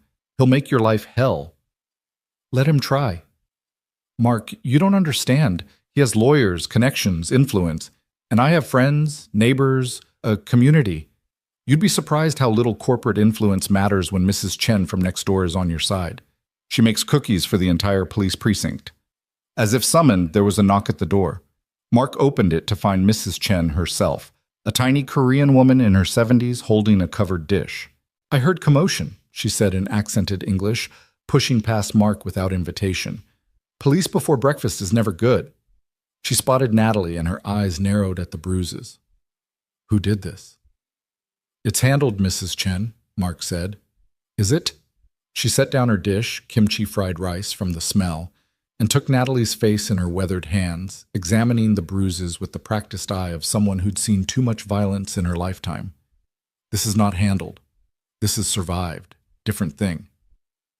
Mrs. Chen fled North Korea in the 60s, Mark explained. She doesn't have much patience for bullies. Bullies are same everywhere, Mrs. Chen said. Big voice, small soul. You stay here. Mark is good boy. His Sarah was my friend. She would want him to help you. I don't want to bring trouble. Mrs. Chen waved dismissively. Trouble comes anyway.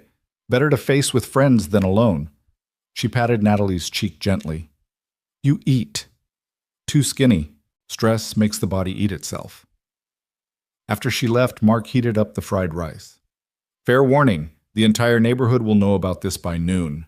Mrs. Chen is better than social media for spreading news. Is that good or bad? Depends. Can you handle every grandmother in a 5-block radius trying to feed you? The day passed in a strange mixture of normalcy and surrealism. Natalie went with Mark to pick up Lily from school, helped with homework about butterflies, made spaghetti for dinner. But her phone rang constantly with calls from reporters who'd somehow gotten her personal number. The assault charges had leaked, and the media was having a field day with the story of the billionaire CEO who'd disappeared. Daddy, there's people with cameras outside, Lily announced, peering through the living room curtains. Mark looked out and cursed under his breath. 3 news vans had parked across the street, and reporters were setting up on the sidewalk. Hey, Lily, want to have a camp out in the basement tonight? He asked with forced cheer. We can make a fort. Why? Because forts are fun. But why tonight specifically? Mark looked at Natalie helplessly. She knelt down to Lily's level. Because there are people outside who want to talk about grown-up things, and we need privacy. It's like when you want to keep a secret. Sometimes you need a special place. Lily considered this. Will there be popcorn in the fort? Absolutely. Then okay. They spent the evening in the basement, which Mark had partially finished as a playroom. Lily directed the fort construction with the seriousness of an architect, using every blanket and pillow in the house. They ate popcorn and told stories and pretended the world above didn't exist. But after Lily fell asleep, curled between them like she'd always belonged there, reality crept back in. This is insane, Natalie whispered. Your life was normal before I showed up. Normal is overrated, Mark whispered back. Besides, my life hasn't been normal since Sarah died. It's been managed, controlled, safe. Maybe too safe. What do you mean? He was quiet for so long she thought he wouldn't answer. Then, after Sarah died, I shut down everything except what Lily needed. No risks, no changes, no chances for anything to hurt us again. But that's not living. That's just existing. And now? Now my house is surrounded by reporters. There's a billionaire in my blanket fort, and my daughter is happier than she's been in months because she has someone new to take care of. He turned to look at her in the dim light. Sometimes chaos is what we need to remember we're alive. This is more than chaos. This is... Her phone buzzed with a text from Nathan. Turn on channel 7, now. Mark found a small TV in the corner, keeping the volume low. Richard's face filled the screen, standing outside Cross Pharmaceuticals' headquarters, looking every inch the concerned executive. Deeply worried about Miss Cross's mental state, he was saying. She suffered a complete breakdown, abandoned her responsibilities, and is currently being manipulated by unknown parties. The board has no choice but to remove her as CEO for the good of the company and our shareholders. That bastard, Natalie breathed, but the reporter wasn't buying it. Mr. Blackwood, what do you say to allegations that you physically assaulted Ms. Cross at O'Hare Airport? We've obtained security footage that appears to show Richard's composure cracked. That's taken completely out of context. The screen cut to grainy but clear footage of Richard striking Natalie, her falling to her knees, Mark stepping in. The anchor's voice narrated, Chicago police confirmed that assault charges have been filed against Richard Blackwood, interim CEO of Cross Pharmaceuticals. Meanwhile, questions arise about the hostile takeover of the company and allegations of forced marriage arrangements with foreign investors. Mark turned off the TV. Well, that's something. He'll spin it. He always does. Maybe. But the truth has a way of outlasting spin. Natalie's phone rang, her personal lawyer. Ms. Cross, I'm sorry to call so late, but you need to know the board held an emergency vote. You've been officially removed as CEO. I expected that. But here's the interesting part. 3 board members voted against it and have since resigned in protest. They're willing to testify that Richard has been planning this coup for months, long before your father's death. Natalie sat up straighter. What? There's more. We've been contacted by someone from the Sakamoto Corporation. They're claiming Richard misrepresented the marriage arrangement, that they were told you were fully consenting. They're pulling out of all negotiations and considering legal action against him for fraud. After she hung up, Natalie relayed the information to Mark. Sounds like Richard's empire is the one crumbling, he observed. It doesn't matter. The damage is done. The company will probably collapse, jobs will be lost. Hey, Mark touched her shoulder gently. You can't save everyone. You said that yourself. I know, but no buts. You made a choice to save yourself. That's not selfish. That's necessary. Lily stirred between them, mumbling something about butterflies.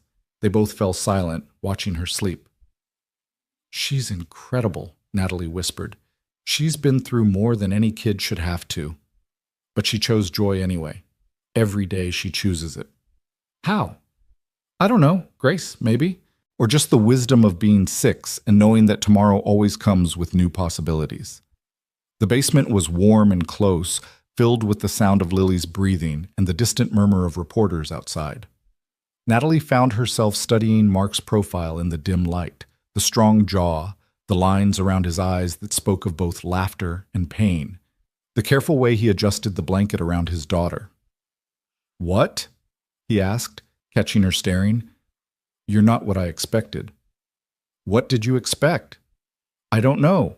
My father always said there were wolves and sheep in the world, predators and prey. You're neither. What am I then? A shepherd, maybe.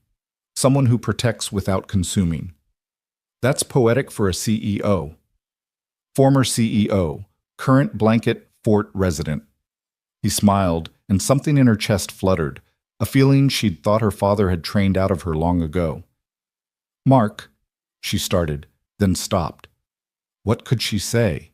That in 3 days he'd shown her more kindness than she'd experienced in years? That his daughter had taught her more about resilience than any business school? That this basement fort felt more real than any boardroom? I know, he said quietly. It's too fast, too strange, too everything. But Natalie, life doesn't wait for perfect timing. Sarah taught me that. We had 2 years when we should have had 50. But those 2 years were worth everything because we didn't waste them waiting for someday. What are you saying? I'm saying that when you're ready, if you're ever ready, we'll be here. Not because you're rich or powerful or any of that, but because Lily already considers you family and she's never wrong about people. And you? He was quiet for a moment. I haven't felt anything but grief and responsibility for 3 years. Then you showed up, broken and brave, and suddenly I remembered that hearts can do more than just survive. Before Natalie could respond, Lily sat up suddenly, fully awake. The reporters are still there, she announced, as if she'd been monitoring them in her sleep. Yeah, kiddo, they'll probably be there tomorrow too. That's dumb. Don't they have homes? They're doing their jobs. Lily considered this. Their jobs are dumb. She looked at Natalie. Are they here because of you? Yes, I'm sorry. Don't be sorry. You're famous. That's cool. Like, are you more famous than the president? No, definitely not. More famous than Taylor Swift? Not even close. Oh, well, still cool, I guess. Lily snuggled back down between them. Can we live in the fort forever? Forts aren't forever, baby, Mark said gently. But the feeling is, Lily said with certainty, the fort feeling. Safe and together and warm. That's forever, right? Natalie felt tears prick her eyes. Yes, she whispered. That's forever. The next morning came too soon, with sunlight streaming through the basement windows and the sound of even more commotion outside. Mark went up first to assess the situation, returning with a grim expression. It's a circus out there, reporters, photographers, and… Natalie, your stepbrother is on the front porch. Nathan stood outside, looking haggard, his usual polish replaced by stubble and wrinkled clothes. Jesus, Nat, he said when she opened the door. I've been calling for hours. My phone was off. Can I come in? The vultures are circling. Once inside, Nathan collapsed on the couch. It's chaos. Richard's been arrested for assault. The board is in full panic. 3 major investors have pulled out. The stock price has dropped 40%. Nathan? But here's the thing. Some of the employees are organizing. They're protesting Richard's takeover, demanding new leadership. They want you back. I'm not going back. I know. But Nat, you could recommend someone. Help transition. Save some of what Dad built. She thought about it, about the researchers who'd dedicated their lives to finding cures, the employees who'd worked honestly despite the corruption at the top. There's Dr. Martinez, she said finally. She runs our research division. She's brilliant, ethical, and the employees trust her. Would she take it? If the board gave her real power to reform things? Maybe. Nathan nodded, already pulling out his phone. I'll make some calls. I still have influence with some board members. While Nathan worked his phone in the kitchen, Natalie found Lily in the living room, carefully drawing at her little table, deliberately ignoring the chaos outside. What are you drawing? Our family, Lily said, showing her the picture. There were 4 figures, Lily, Mark, Natalie, and a figure surrounded by clouds. That's Mommy, watching from heaven. I think she's happy. Why? Because Daddy's smiling again. See? She pointed to the figure of Mark in her drawing, his mouth a pronounced upward curve. He hasn't smiled like that in forever. Mark appeared in the doorway, and Lily immediately showed him the picture. Something passed over his face, pain, joy, acceptance, all at once. It's perfect, kiddo, he said softly. The doorbell rang, and Mark sighed. If that's another reporter, but it wasn't. It was Tom from the workshop, along with Jerome and Miguel. Behind them stood Mrs. Chen and what looked like half the neighborhood. Heard you were having a reporter problem, Tom said with a grin. Thought you might need some backup. What are you, Community meeting, Mrs. Chen announced, on your front lawn about neighborhood beautification project. Very important, very loud. Reporters hate competition. Within minutes, the neighbors had set up tables and chairs on Mark's lawn, effectively creating a barrier between the house and the media. Someone brought a speaker and played music. Kids ran around playing tag. Mrs. Chen directed everything like a general, occasionally glaring at reporters who got too close. Your neighbors are amazing, Natalie said to Mark, watching from the window. They're protective. This is a real neighborhood, where people know each other. We've all been through stuff. We help. Nathan joined them at the window. This is surreal. A bunch of regular people just pushed back the media. Regular people can do extraordinary things when they work together, Mark said. Your corporate world could learn from that. Nathan looked at him with new interest. You're not what I expected. Seems to be the consensus. You were military? Yeah. Special forces, from what Nat told me. Mark just nodded. And now you build houses. I rebuild lives, Mark corrected. The houses are just the structure. Nathan studied him for a long moment. You love my sister. It wasn't a question, but Mark answered anyway. I've known her for 3 days. That's not an answer. Yeah, Mark said quietly, glancing at Natalie. I think I do. Or will. Or already started to. It's complicated. Love always is. Nathan turned to Natalie. Dr. Martinez is interested, but wants to talk to you first. She's flying in tomorrow. I'll meet with her. And Nat? Richard's lawyer called me. He wants to make a deal. Drop the charges and he'll sign over Mom's foundation to you, free and clear. No deals, Natalie said firmly. He assaulted me. He terrorized Mark and Lily. He faces consequences. That's my sister, Nathan said with something like pride. The day wore on with the strange carnival atmosphere continuing outside. Around dinner time, Tom fired up Mark's grill and started making burgers for everyone. The reporters, realizing they weren't getting through the human wall, began to pack up one by one. As evening fell, Natalie found herself in the backyard with Mark, watching Lily play with the other neighborhood kids. It was startlingly normal, startlingly perfect.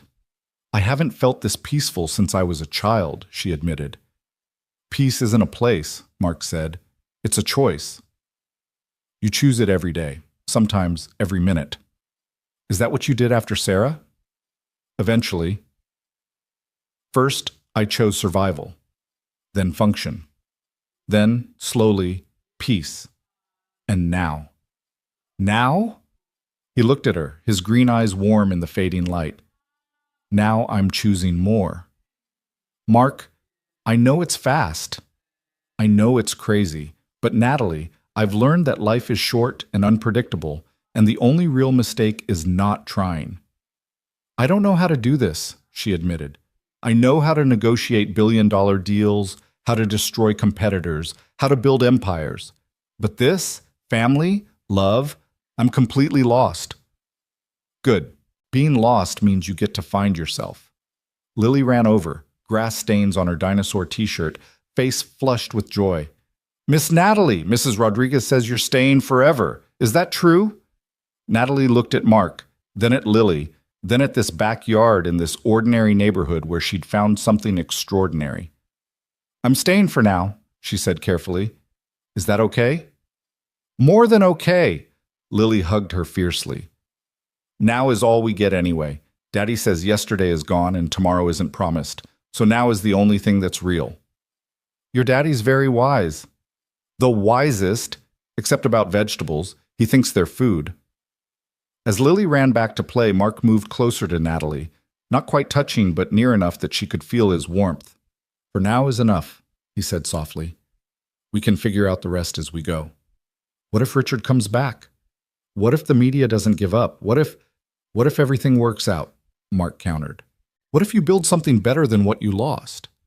What if this is exactly where you're supposed to be?" "You really believe that?" "I believe that Sarah got sick for a reason I'll never understand, but that it led me to become who I am. I believe Lily lost her mother but gained a strength most people never find.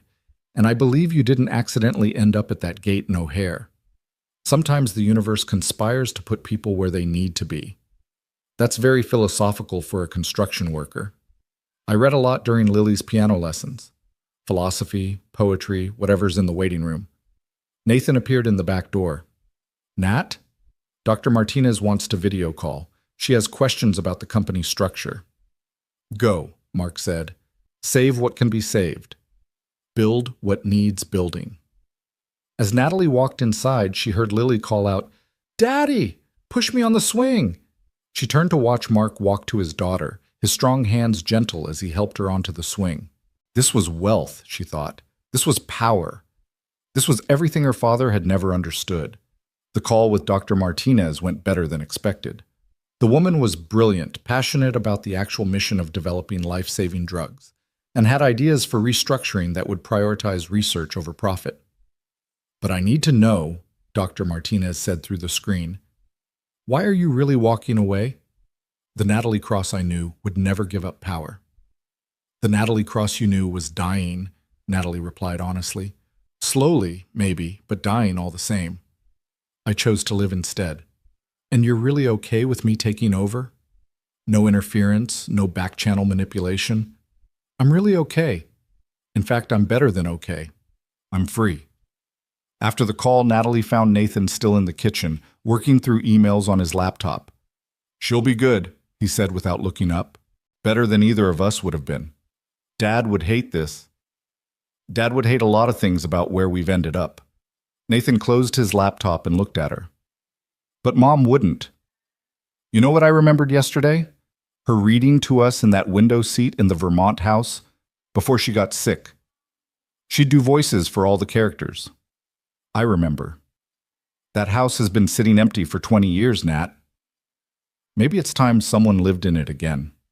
Maybe." Nathan stood to leave, then paused. "The construction guy, Mark. He's good for you. We barely know each other.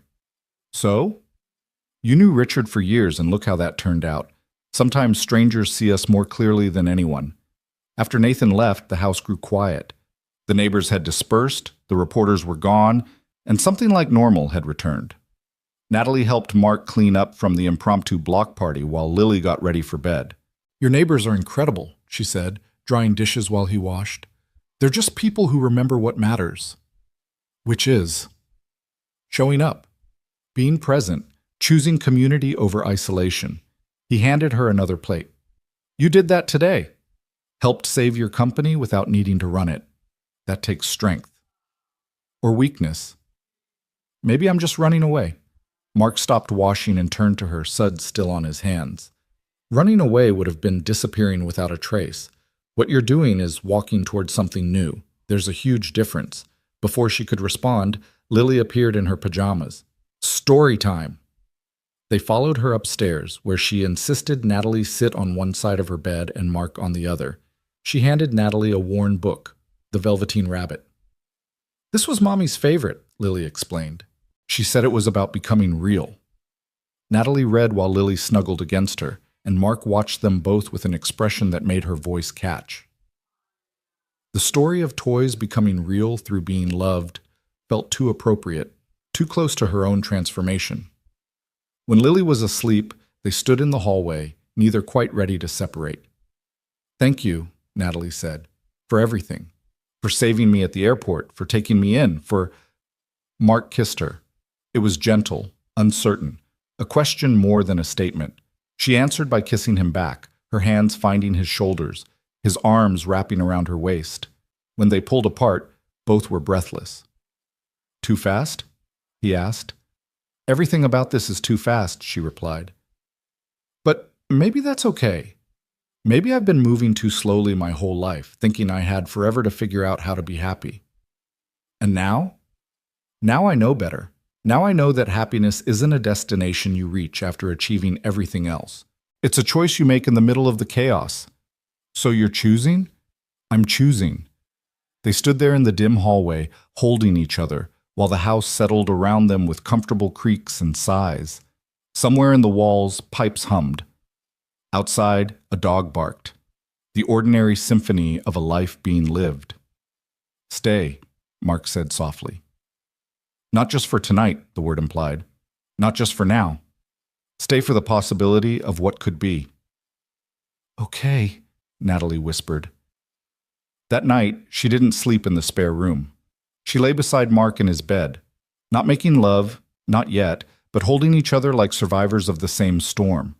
He told her about Sarah's last days, how she'd made him promise to find joy again.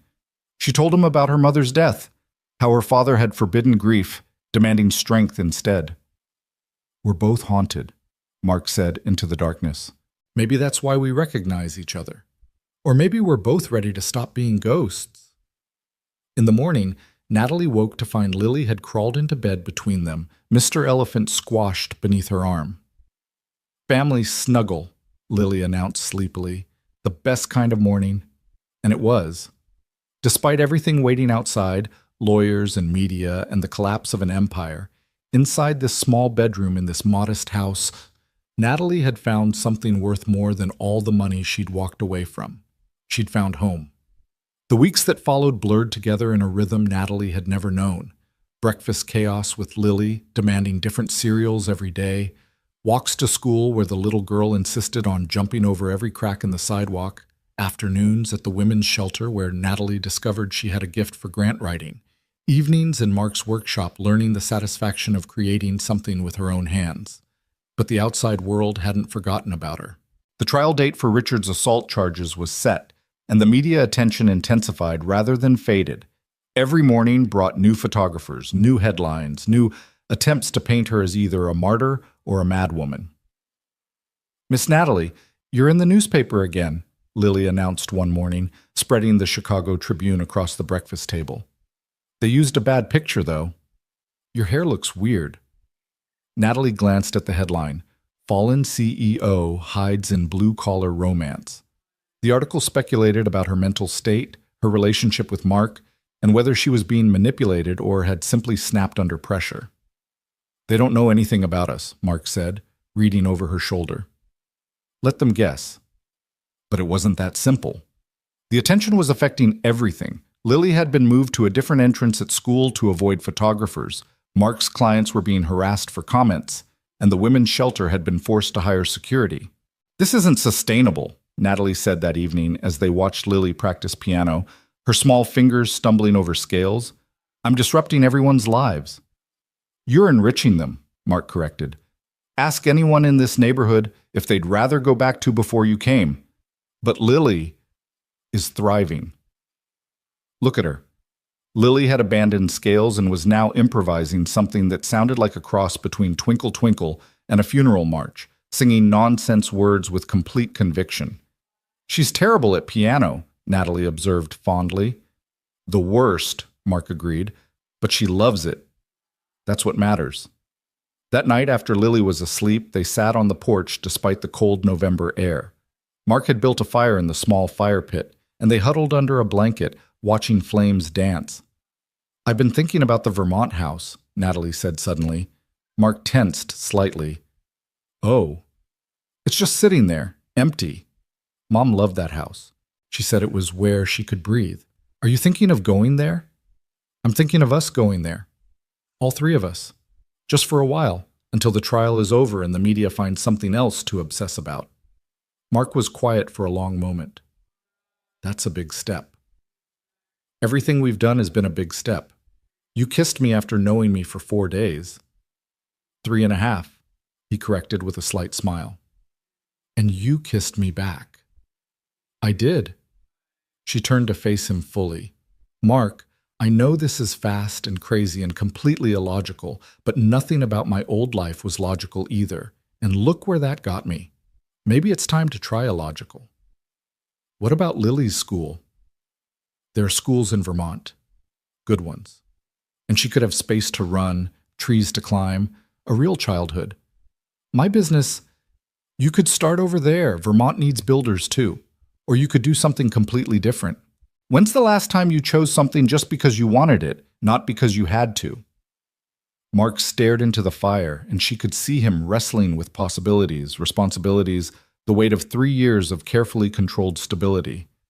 Sarah would have loved this, he said finally, the spontaneity of it. She always said I was too careful, too planned. What do you say? I say Lily's going to lose her mind with excitement. She's been asking if we can get a dog. This would pretty much guarantee we'd have to. Is that a yes? Instead of answering, Mark went inside and came back with his laptop. Show me this house. She pulled up photos from the real estate listing that had been maintained for 2 decades. The Victorian farmhouse sat on 40 acres, with views of mountains and a pond that froze in winter for skating. Jesus, Mark breathed. It's perfect. It needs work. It's been maintained but not updated. The kitchen is from the 80s, the heating system is ancient, and I'm pretty sure there are families of raccoons in the attic. So it's a project, a massive project. I like projects. He closed the laptop and looked at her. But Natalie, if we do this, when we do this, it can't be about running away. It has to be about running toward. Toward what? A life. A real one. Not a temporary escape or a hideout, but a choice to build something together. Is that what you want? To build something with me? I've wanted it since you stood up to Richard in my living room, he admitted. Maybe even since the airport. You were so broken and so strong at the same time. I thought, this is someone who understands that life can shatter you, and you can still choose to keep going. I'm in love with you, Natalie said suddenly, the words surprising her as much as him. I know it's too soon and too much, but I am. You and Lily both. Is that crazy? Completely, Mark said, pulling her closer. But Sarah fell in love with me in a week. Sometimes you just know. And you? Do you know? He kissed her instead of answering, deep and certain, a promise without words. When they broke apart, both were breathing hard. We should tell Lily in the morning, he said. Tell her what exactly? That we're going on an adventure. She'll fill in the rest with her imagination. But they didn't have to wait until morning. Lily appeared in the doorway, rubbing sleepy eyes, Mr. Elephant dragging behind her. I had a dream about Mommy, she announced, climbing into Mark's lap. She said we're going somewhere with trees. Mark and Natalie exchanged glances over her head. What else did she say? Mark asked carefully. That Miss Natalie is our person now, and that it's okay to be happy. Lily yawned enormously. Also that I should get a dog, a big one. Your subconscious is very specific, Natalie observed. It's not my sub-whatever, Lily said with dignity. It's Mommy. She visits sometimes in dreams. Not scary, just to check in. Mark's eyes glistened in the firelight. And she said it's okay to be happy? She said it's more than okay. She said it's the whole point. Lily snuggled deeper into his chest. Are we going somewhere with trees? Maybe, Mark said. Would you like that? Yes. Can we go tomorrow? Not tomorrow, but soon. We have to pack and plan and get a dog. We'll see about the dog. That means yes, Lily told Natalie confidentially. When Daddy says we'll see, it always means yes eventually. The next morning brought a call from Nathan with unexpected news. Richard had a heart attack, he said without preamble. He's in intensive care. His lawyer wants to talk about a plea deal. Natalie felt nothing at first, then a strange mix of pity and relief. Is he going to survive? Probably. But he's done. The board has completely removed him, and there's talk of criminal charges beyond the assault. Apparently he'd been embezzling for years, hiding it in the merger documents. God. Yeah, karma's a bitch with good timing. Nathan paused. The media is going to go even crazier with this. You might want to... We're leaving, Natalie said. Going to Mom's house in Vermont for a while. We? Mark, Lily, and me. That's fast. Everything about this has been fast, but Nathan, I've been dying slowly for years. Now I'm finally living quickly. What about the trial? I'll come back for it if it happens. But with Richard in the hospital and bigger charges pending, the assault might be the least of his problems. And Mark's okay with uprooting his whole life? We're not uprooting. We're replanting. Nathan laughed, actually laughed. Mom would love this. You running off to Vermont with a construction worker and his kid. It's like a romance novel she would have hidden from Dad. Come visit, Natalie said impulsively. When we're settled. Come for Christmas. I haven't had a real Christmas in years. Then it's time.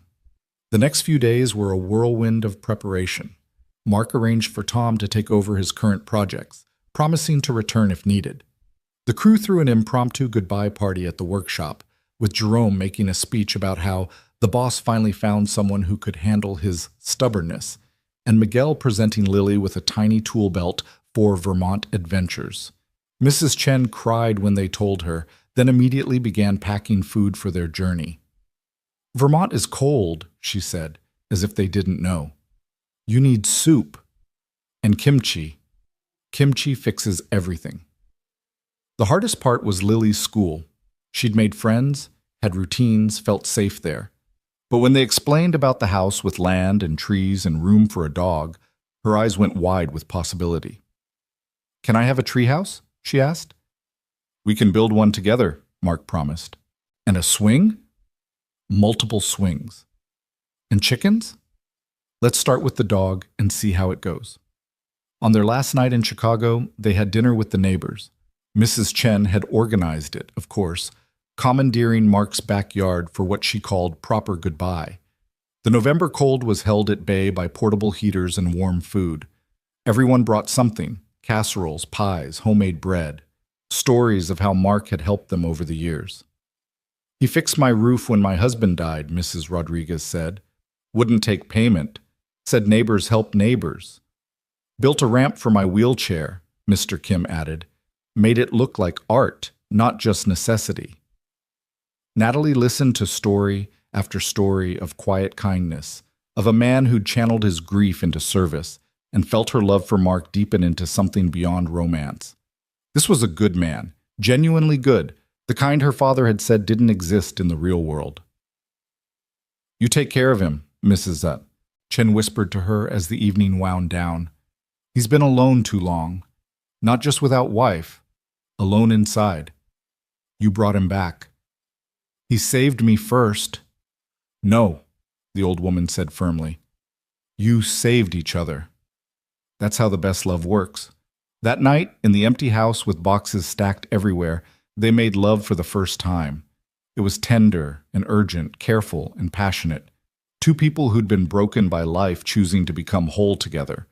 After, they lay entwined, listening to Lily snoring softly down the hall. No regrets? Mark asked. None. You? Only that we didn't meet sooner.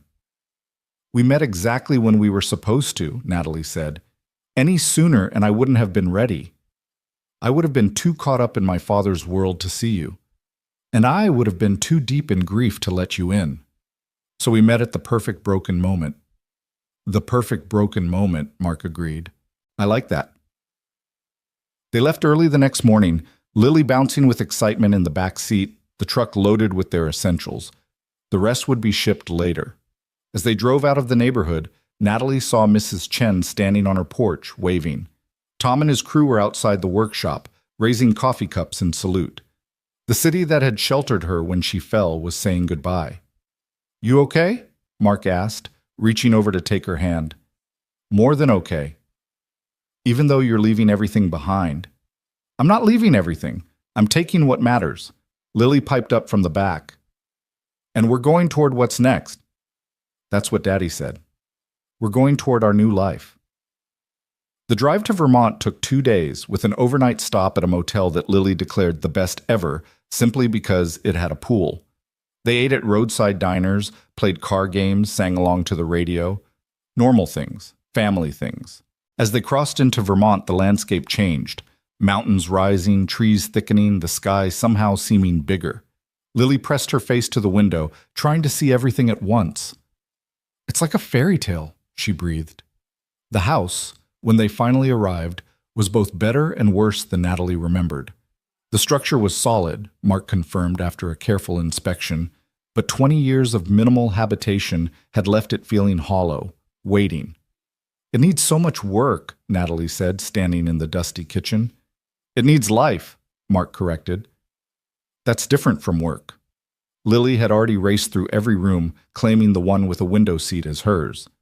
It's perfect, she shouted from upstairs. I can see forever. They spent the first night camping in the living room, sleeping bags on the floor, the fireplace crackling with their first fire. Lily fell asleep between them, mumbling about tree houses and dogs and chickens. What have we done? Natalie whispered, looking around at the cobwebs and outdated wallpaper. Something brave, Mark replied. Something real. The next morning brought unexpected visitors. A pickup truck rumbled up the long driveway, and an elderly couple emerged. The Wheelers, they introduced themselves, the nearest neighbors from 2 miles down the road. We knew your mother, Mrs. Wheeler said to Natalie. Lovely woman. We've been keeping an eye on the place, making sure the pipes don't freeze, that sort of thing. Thank you, Natalie said, touched by these strangers' kindness. Town's been waiting for someone to live here again, Mr. Wheeler added, eyeing Mark with approval. You folks planning to stay? Mark and Natalie exchanged glances. We're planning to try, Mark said. Good enough, Mr. Wheeler said. You need anything? You call. That's how it works here. Also, there's a town meeting Tuesday nights. Not required, but recommended if you want to know what's what. After they left, leaving a casserole and fresh eggs, Lily danced around the kitchen. We have neighbors, and they brought food. This place is magic. Over the following weeks, the house began its transformation. Mark worked methodically, fixing the urgent things first. Heating, plumbing, electrical issues that could cause problems. Natalie painted while Lily helped by providing constant commentary and occasional artwork for the walls. The town embraced them cautiously at first, then warmly as they showed they weren't just rich city people playing at country life. Mark joined the volunteer fire department. Natalie began helping with the town's grant applications, her corporate experience suddenly useful in a different way. Lily charmed everyone at the local school, immediately becoming best friends with a girl named Emma, who also believed in fairy houses and talking animals. We did it, Natalie said one evening, standing in their newly functional kitchen while Mark cooked and Lily did homework at the table. We actually did it. Did what? Mark asked, stirring something that smelled like heaven. Created a life. A real one. We're still creating it, he pointed out. Every day. A knock at the door interrupted them. Natalie opened it to find Nathan standing there, looking uncertain and holding an expensive bottle of wine.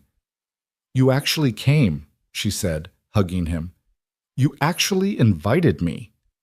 He looked around, taking in the comfortable chaos, the warmth, the life. This is different from what I expected. Uncle Nathan, Lily shrieked, though she'd only met him twice. Come see my room. I have a reading nook now. Daddy built it. As Nathan was dragged upstairs, Mark moved beside Natalie. Uncle Nathan? She decided. Apparently we're all family now. All of us? Every messy, complicated, beautiful bit of us. That night, with Nathan sleeping in the guest room and Lily finally convinced to go to bed despite the excitement, Natalie stood at the window watching snow begin to fall. Their first Vermont snow. Mark wrapped his arms around her from behind. Regrets now? None. Ever. Even though you're living in a work-in-progress house in the middle of nowhere with a construction worker and his daughter. She turned in his arms. I'm living in a home we're building together with the man I love and the daughter I already think of as mine. That's not nowhere. That's everything. Marry me, Mark said suddenly. What? I know it's too soon. I know we should wait, but Natalie, I've learned that life doesn't wait. Sarah taught me that. You taught me that again. So marry me, not today, not tomorrow, but soon, when you're ready, if you ever are. I'm ready now, she said, surprising herself. I've been ready since you stood up to Richard in your living room, since Lily offered me unicorn Band-Aids, since you chose to help a stranger when everyone else just watched. Is that a yes? That's an absolutely yes. They were married 3 weeks later, on the winter solstice, in their own backyard with the mountains as witness. Nathan walked Natalie down the makeshift aisle, while Lily threw flower petals with wild abandon. Mrs. Chen had driven all the way from Chicago, declaring that she wouldn't miss it for anything. Tom, Jerome, and Miguel came too, turning it into a reunion of sorts. Dr. Martinez attended, reporting that the company was stabilizing under her leadership, focusing on actual pharmaceutical development rather than profit margins. You did the right thing walking away, she told Natalie. It freed all of us to do better. The ceremony was simple, the reception casual, food prepared by neighbors, music from someone's iPhone speaker, dancing in the barn they'd spent a week cleaning out for the occasion. Lily performed a piano piece that bore no resemblance to any known melody, but was played with such joy that everyone applauded thunderously. I want to make a toast, Nathan said, raising his glass. To my sister, who had the courage to fall apart so she could rebuild. To Mark, who caught her when she fell. To Lily, who reminds us all that joy is a choice. And to Sarah, who I never met, but who clearly raised these two to be ready for each other. There wasn't a dry eye in the barn. Later, as the party continued, Natalie found herself outside in the snow with Lily, who was trying to catch snowflakes on her tongue. Are you my mom now? Lily asked suddenly. Natalie's heart clenched. I'm your Natalie. Is that okay? More than okay. I think I can have a mommy in heaven and a Natalie on earth. That's like being double loved. Double loved. I like that. Me too. Lily took her hand. Want to know a secret? Always. I think Mommy sent you. Like a present. Not a replacement, but an addition.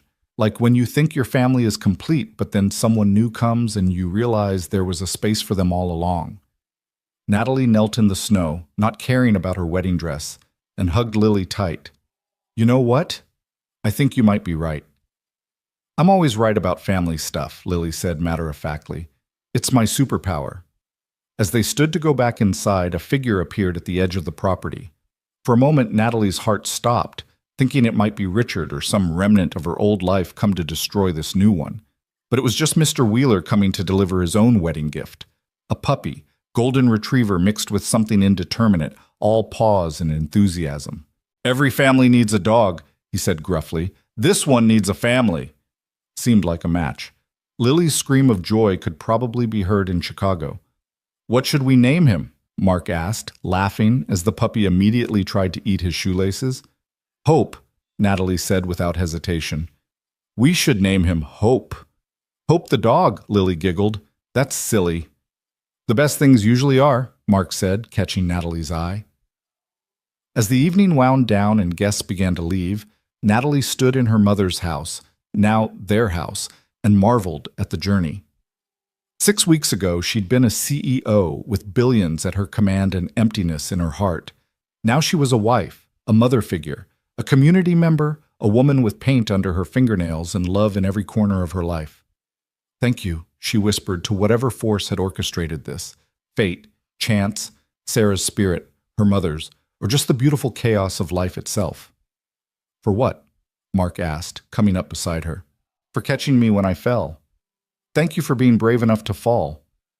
Thank you both for talking too much when people are trying to sleep, Lily called from upstairs, and they laughed.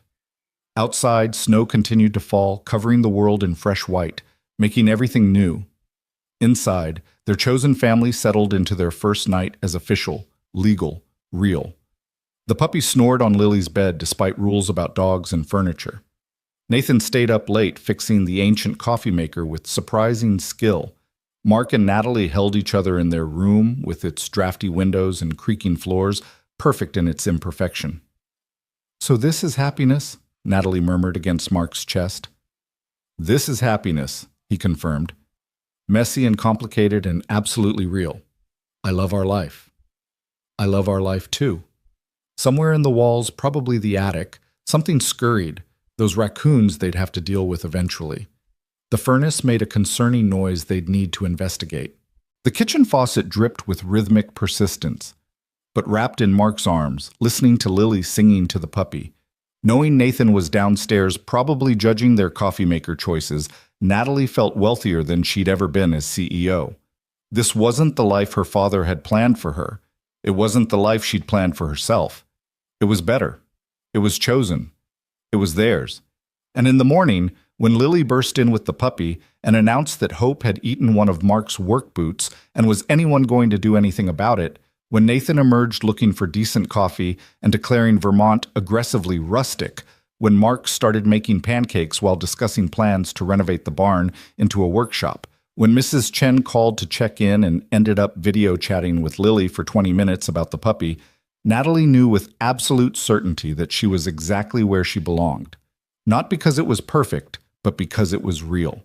Not because it was easy, but because it was worth it. Not because it made sense, but because love rarely did. Hey, Mark said, catching her staring at him with what was probably a dopey smile. You okay? More than okay, she said, stealing a bite of pancake batter despite his protests. I'm home. Yes, he said, kissing her while Lily made exaggerated gagging noises, and Nathan muttered about newlyweds and Hope barked at absolutely nothing. You're home. And she was.